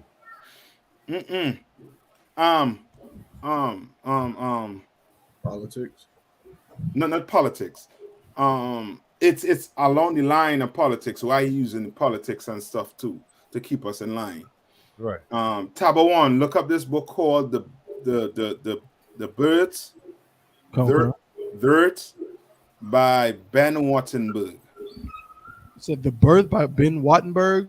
The Dirt. I don't know if I mean DERTH. I don't know if I pronounced it correctly. You will help me with that. Oh, count Birth Dearth. Yeah. DEARTH. Yeah. By Ben Wattenberg. Count on one concert. All right. You want to read something from it? Not read something from it. Just look it up. Tell me how much it costs then. Take that book. Do you all ever heard about this book? Yes. Right. This is one of the books that they try to keep within their community. I mean, you see different prices, but I think an original copy of The Birth Dearth, what happens when people in the countries don't have enough babies. I see one on thriftbooks.com used for $1,400. You understand? What is happening here? He is what? Beside hatred, it's the what? Why does he have so much guns? Is it because he could kill? No, he could kill. This is fear? Yes. Fear. They call it Caucasian fear, or the oppressor's fear. You understand? He wants, it's like this. Are we close to being in a depression? Are we close to what, sir? Being in a depression, or are we in a depression? You consider us in a depression? Yes, sir. Right? We close. We close. Real close to being in depression. But they're not talking about that. they're talking about what? Immigration. Right. You understand? Salak Yadawan. Come on. So is this along the same lines as the Great Replacement Theory? Is that what we're talking about? When they say grace replacement theory, which Well, the Great Replacement Theory is a theory where white people feel as if they're being replaced by minorities. yes, that's what the book is about. Come on, Salakia. Yeah, that's exactly what it's about. It's what Peyton Gendron, that's what fueled him to go into that supermarket and gun down all those people. Salakia. Yes, that fear. You understand? Along with the hatred, that's a bad concoction. You don't want your oppressor to be in. You understand? If you're not in this school, you understand? You're gonna learn the hard way, right? Oh God. Now, Tabawan, you see the last one I sent you? Check your phone, right? Come on. Read that highlighted part for me on your phone. Come on, sir.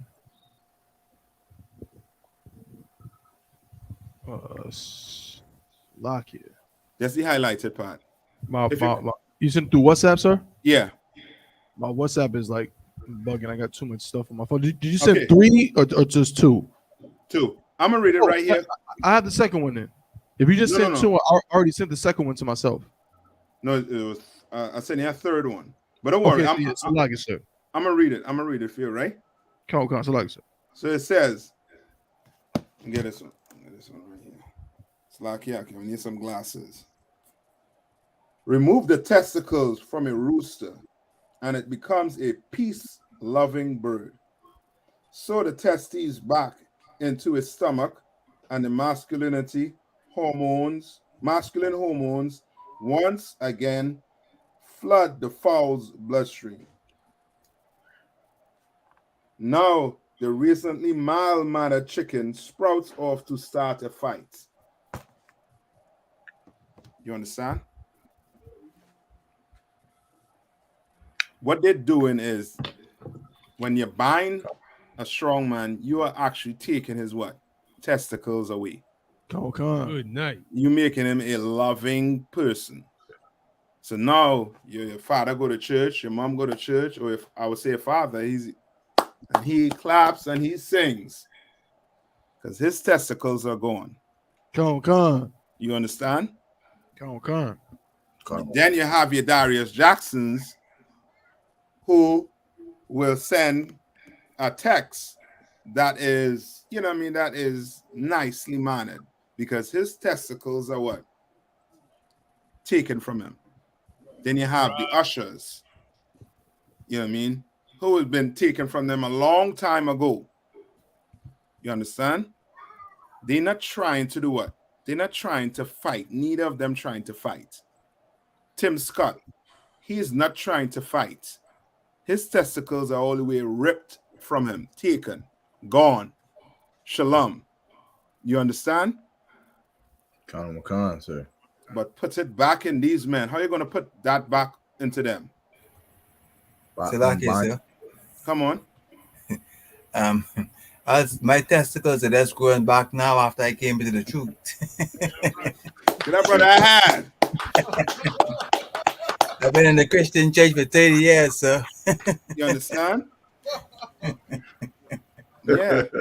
That's it. He's going to have to come into the truth, and he's going to have to recognize that they are making us out to be enemies, and we are not the enemy. The Hispanics are not the enemy. They are poor, starving, hungry people trying to get what?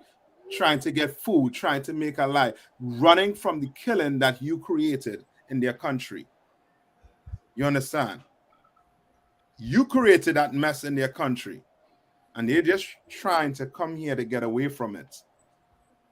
But you are painting them out to be evil. You are painting them out to be wicked. You understand? You're with me? Right? Sir. Let me see. I think it's is it Maccabees? Give me Maccabees. I think it's Maccabees 1 and 14. First Maccabees. Hold on, man. Let me check it quick. Either first Maccabees or second Maccabees.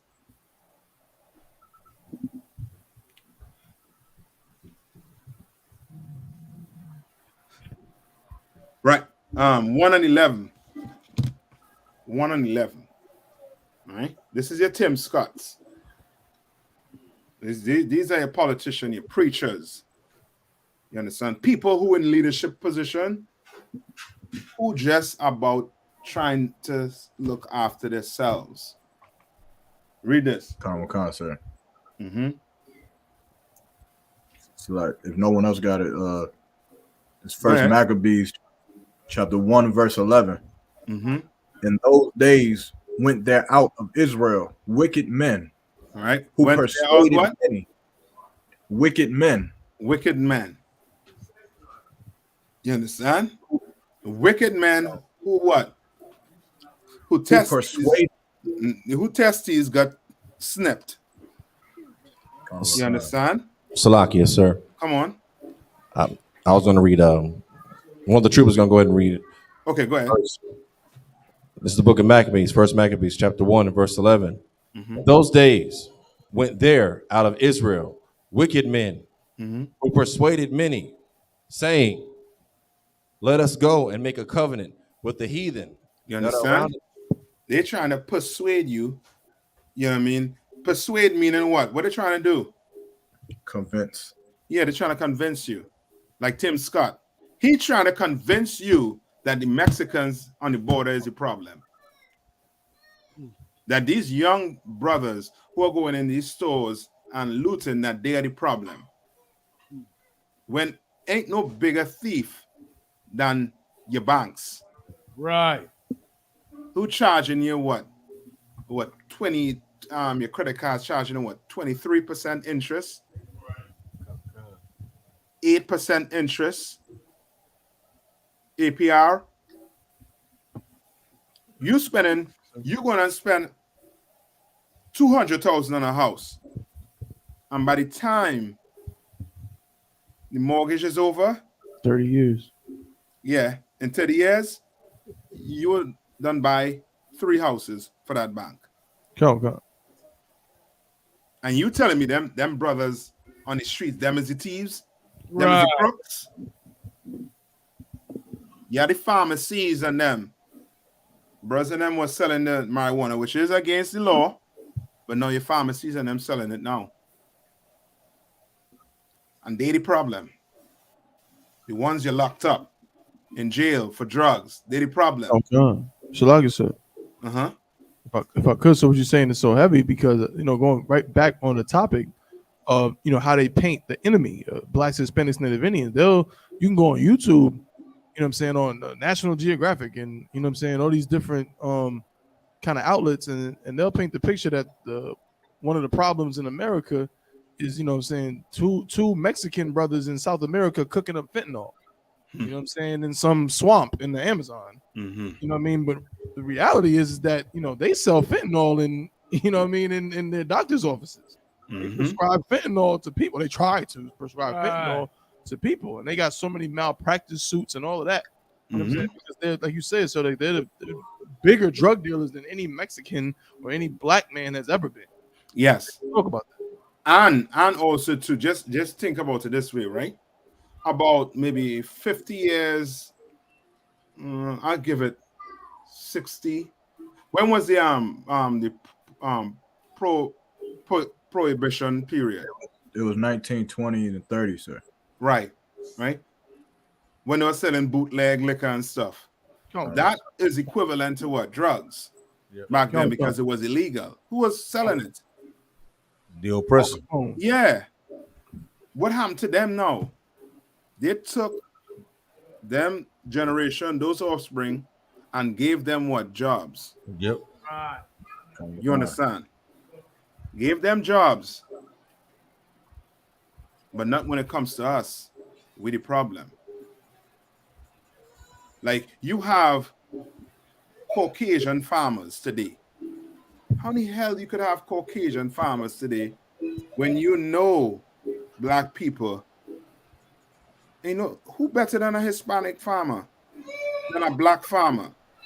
Them white boys can't spend no time in the sun. Right. Who the fooling? Come on. If I could, like they always they so scared of like Mexicans stealing jobs. But so I ain't never seen no these Mexicans coming and stealing these middle class and high class jobs from any of our oppressors. So it's like they pushing a narrative that really they know would never affect them because those Mexicans didn't go to college. They don't have the college degrees to get the job they got. So it's like, what are they even talking about? They're not gonna take your job. No, Salagi. Yes. Come on. Several states have claimed that they don't have enough workers. So it's bullshit. You understand? You understand? I don't want to come. It's diarrhea. You understand? Straight up. You understand? Bad stomach, diarrhea, talk. That's right. You understand? Like they are. That's proof that they are painting an enemy. When we just poor people are, we poor. We don't own no factory. You understand? We don't make guns. We don't make missiles. We don't make nothing like that. We just simply go to work for you and come back home and try to live out this hell. You understand? But they're trying to make an enemy because they know their people. You can't you can't be looking a Caucasian in the eyes. Meaning you can't be on his level. He's going to think the world is coming to an end for himself. Come on. All right, question. Like when it comes to America, of course, any nation needs and wants to have allies with other nations and countries. But is there a reason why, if we having a situation with Mexicans wanting to come into America, wanting to be a part of America, is there a reason why America is not just making an ally with Mexico? Are they trying to strangle them out and making their lands poor or oppressed, or is there a reason why they just won't just become allies with Mexico unless they are? If that makes sense, like. No, I understand what you're trying to say, and how Esau is. He is like this. Slugs. Come on, is it my mic? No, I don't think it's your mic, sir. Okay, go ahead. Keon, I was just gonna say, could it be that? I remember you had mentioned it in a class before, but I'm not sure if this would be on point to answer Overseer Armand's question. But could it be that Mexico doesn't quite have any resources that would help America get rich, so it doesn't really benefit them so much to turn them into a political ally the way they might try to turn some other countries like China, what I'm saying, or Japan. These are countries that have technology.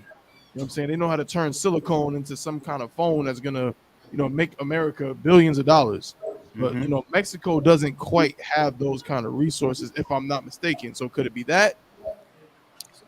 Salakia, sir.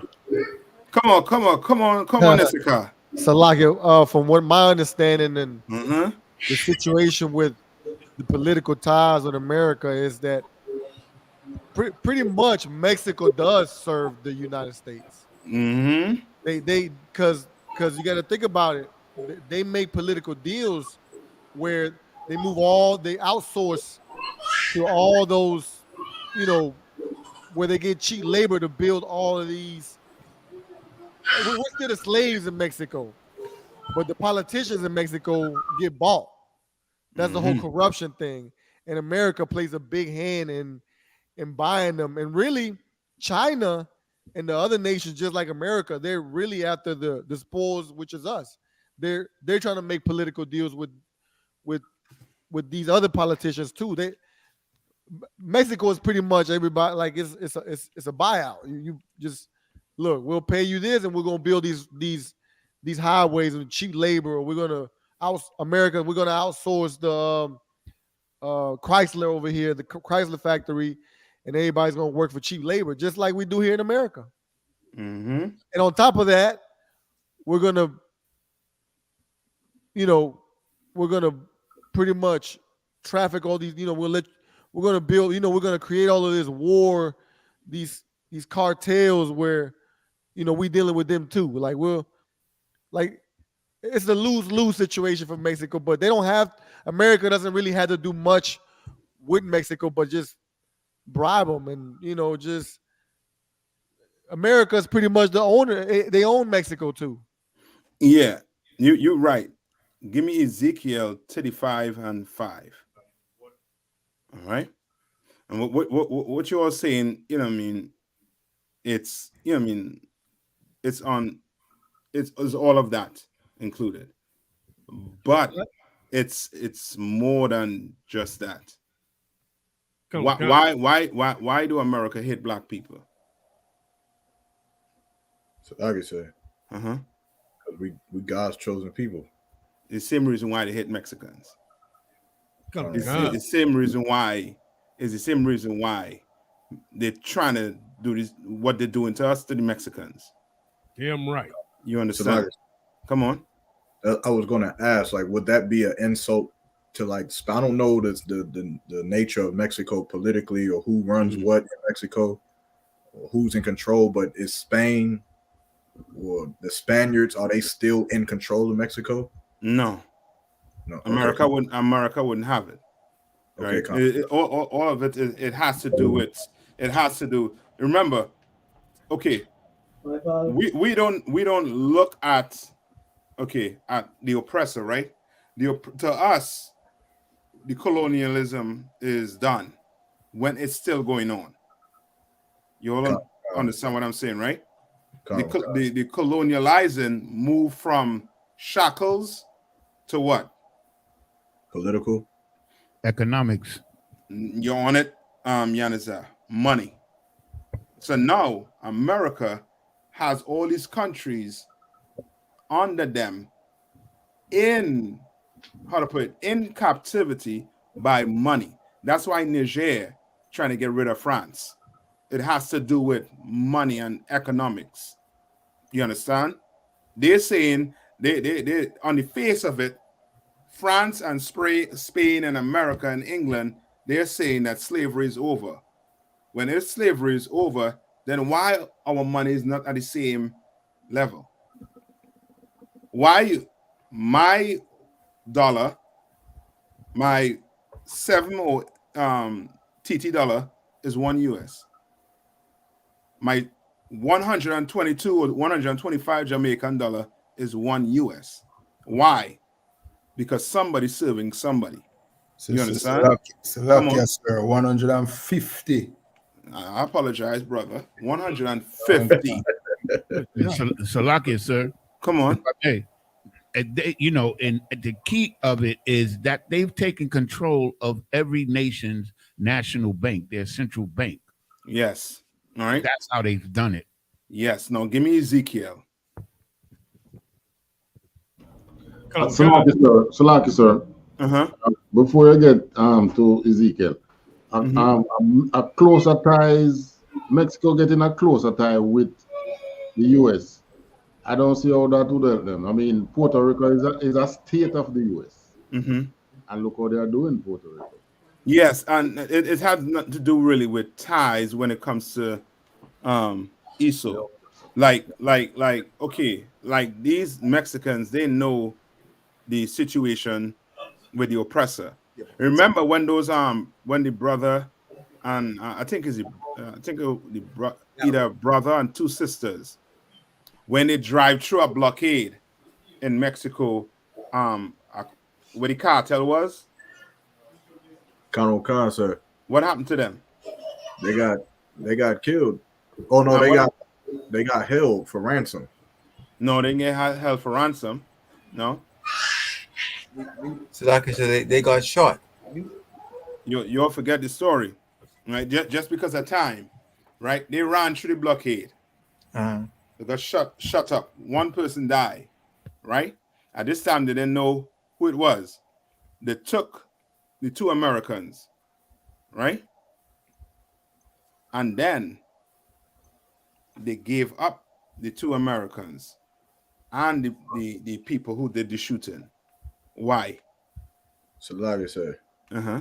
Because America runs them. You understand? Not just runs them, but it's a fear. You understand what I'm saying? It's a fear. They know the oppressor. He's going to come in there and do what? Wipe out everybody. Right. You understand? He won't just burn the fentanyl. He's going to take the fentanyl and then give it to your what I call that, to your Rosenstein. No. What you call that? Like, give it to your competitor and set him up. You understand? Right? They know that. 1 minute. Let me get that scripture. Ezekiel 35. Come. The book of Ezekiel, chapter 35, verse 5. Because thou hast had a perpetual hatred and hast shed the blood of the children of Israel by the force of the sword. By the what? By the force of the sword. Something in us are from birth.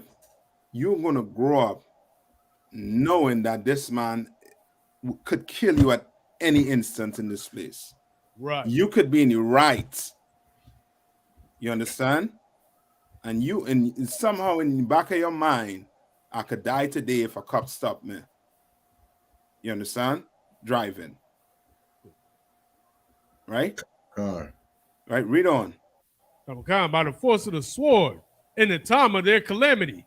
Right, in the time of their calamity. They're not aliens. They're not trying to enter forcefully in a time of their calamity. These people are poor. Right. They don't have money to buy food. They don't have food. You're taking all the resources. Mexico have a ton of resources. Don't get fooled. Go do the research. They have a ton of resources. That's right. The only reason why America have them the way they are right now is because America needs these people poor so they can't fight. They took their testicles away. They took it away. You understand? So they can't fight. So now they don't have to worry about Mexico when they go to war with Russia. They don't have to worry about Central America because Central America is in turmoil because they created it. You understand? They don't have to worry about the Lord's people. Remember, what did Pharaoh say?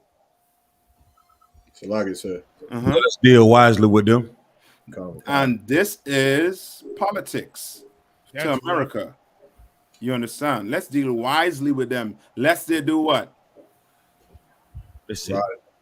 Multiply. Yes. And join with their enemy, Russia, China. Let's deal wisely with them. You understand? So don't think Mexico ain't get resources. Mexico got a lot of resources. If America was to leave Mexico alone, they will be just fine. You understand? But because America can't leave them alone, there's going to be a ton of drugs pouring in. Remember, America outsourced everything. You understand? He outsourced everything, even down to the drugs he outsourcing. That's why they said that over what? It was 80% or 90% of the drugs was coming from where? From Mexico, sir? No.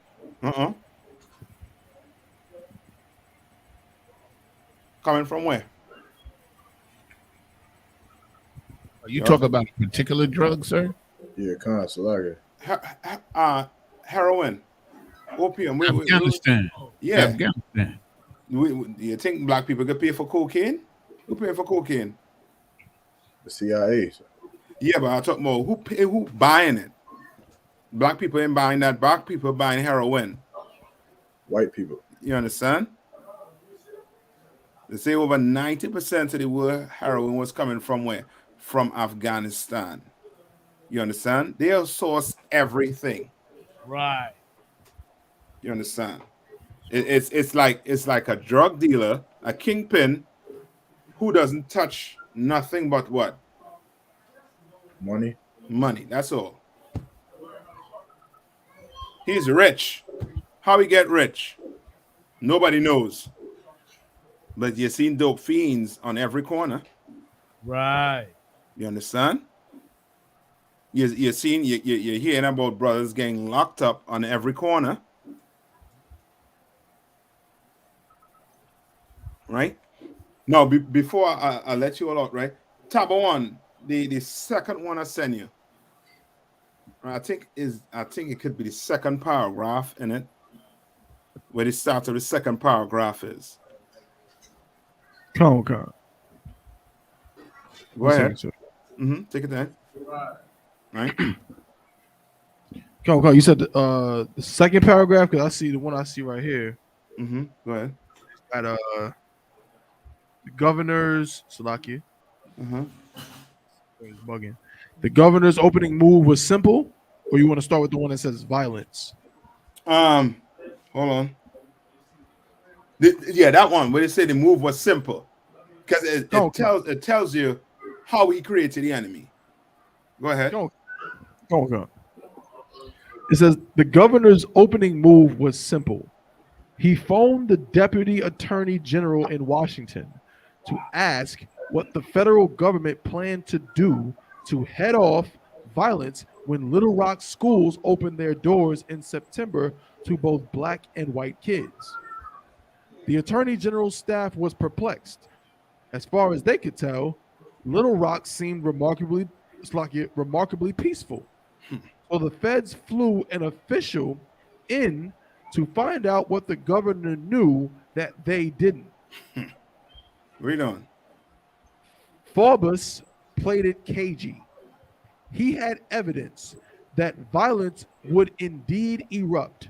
He said, but it was too vague, is a quote, Slakia, too vague and indefinite to turn over to anyone else. Keep going, sir? Yeah, go ahead. Khan. This is what his bastard did.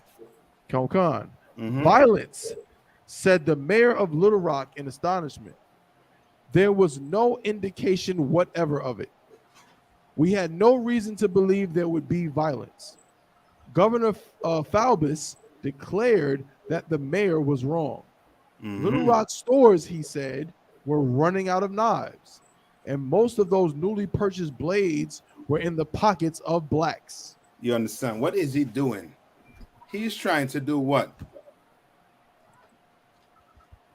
Create an enemy, sir. Yes. He's trying to criminalize black people. He's trying to make us look like what? Criminals. You understand?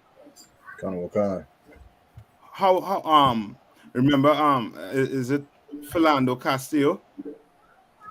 How he died?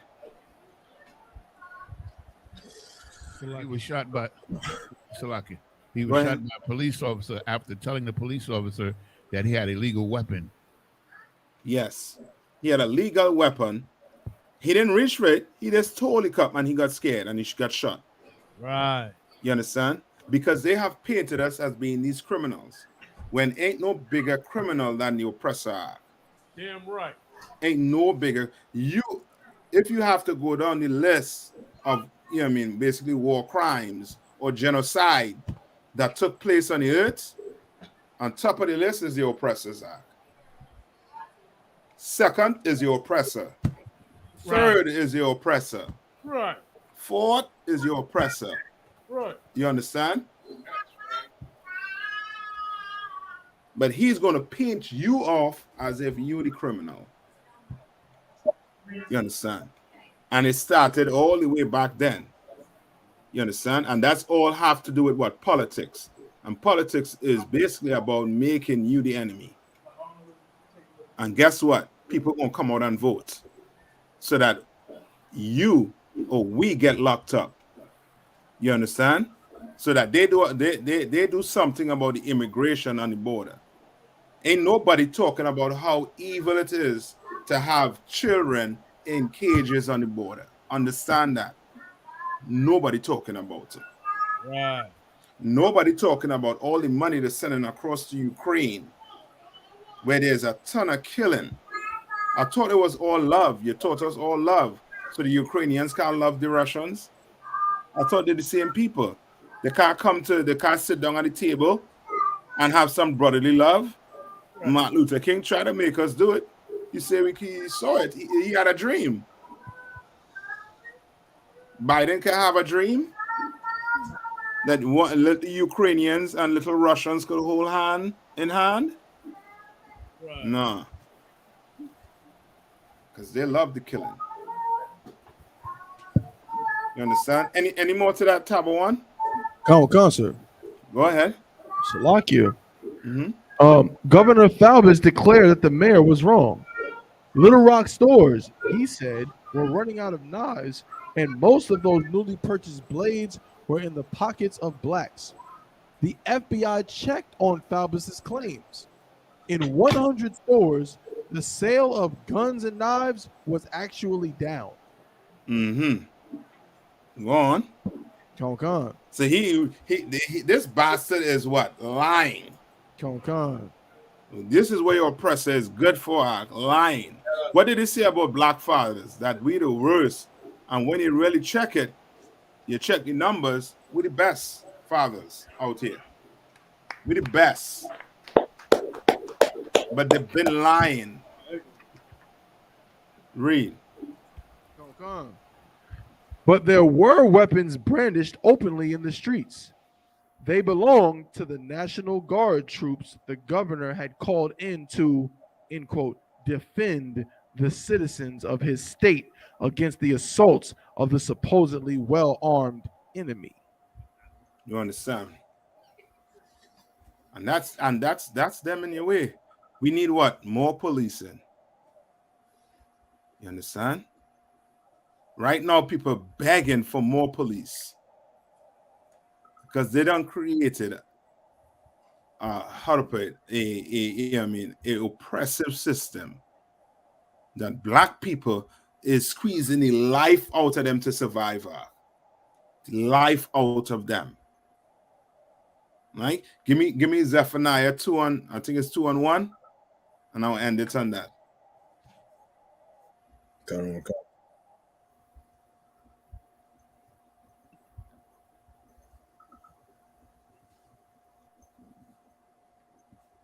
Gather yourselves together. Yea, gather together, O nation not desired.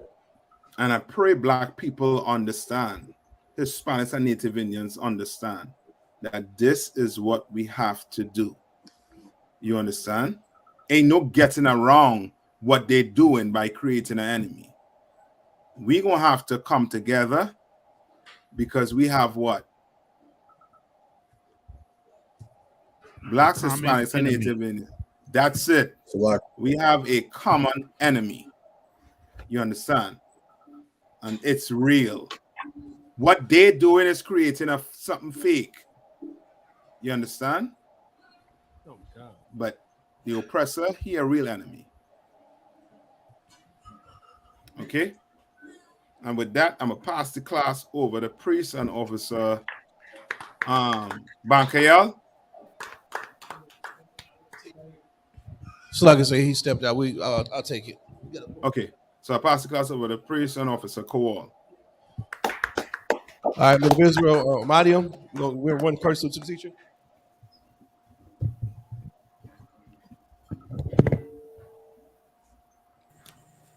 Brother Israel, Mariam Shabbat, Mariam, Barak. Yahweh Shemir Shai Brakatha. All right, y'all Tassar, turn face sisters. Yes. If Israel, we're gonna run one curse to the sisters. Israel, Mariam Shabbat, Mariam, Barak. All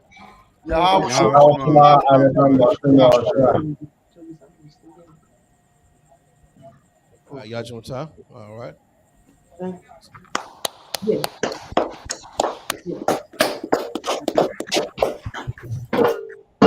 I.S.U.P.K security announcements. We the I.S.U.P.K started on 1 West 125th Street, Harlem, New York. New rule for brother and sister. When new brother and sister come to the school, they are off limits for 6 months. They are to be saluted only. They are here to share themselves of the world. If they need transportation, teacher will arrange it. After 6 months, if a brother or sister has an interest in a particular person, he or she must get permission from the head to speak to a brother or sister. There's another 6 months in which the brother and sister will court each other. After this 6-month period, the brother and sister will get permission from the head to marry. Tithes, which is a commandment, you can find this in Numbers 18:21, Malachi 3:8-10, means 10th in Hebrew, it's pronounced ma'ashra. 10% of an increase the Lord gives you, give to the treasury department or teacher. Priest fund, it's a free will offering for priests, it's not mandatory. Whatsoever amount you would like to give. upcoming holy convocations is the where we at September. The Memorial Blowing of Trumpets, the first day of the 7th month. It's going to be September 25th. North Carolina will be here, located in Charlotte, so y'all we start preparing for that. Also, tune in to Commander YAHANNA's America on Fire, all the podcasts. Like, share, subscribe. You help spread this truth throughout the earth. And also, big shout out to our headquarters. New York Cookout is this weekend, Lord willing, coming up. You need any help or anything trying to get transportation to get to the cookout, contact the camp leader in your area. If anyone wants to be a trooper in the school, start wearing all black, boots, shirt, pants, headband, and scarf. And with that, class is dismissed.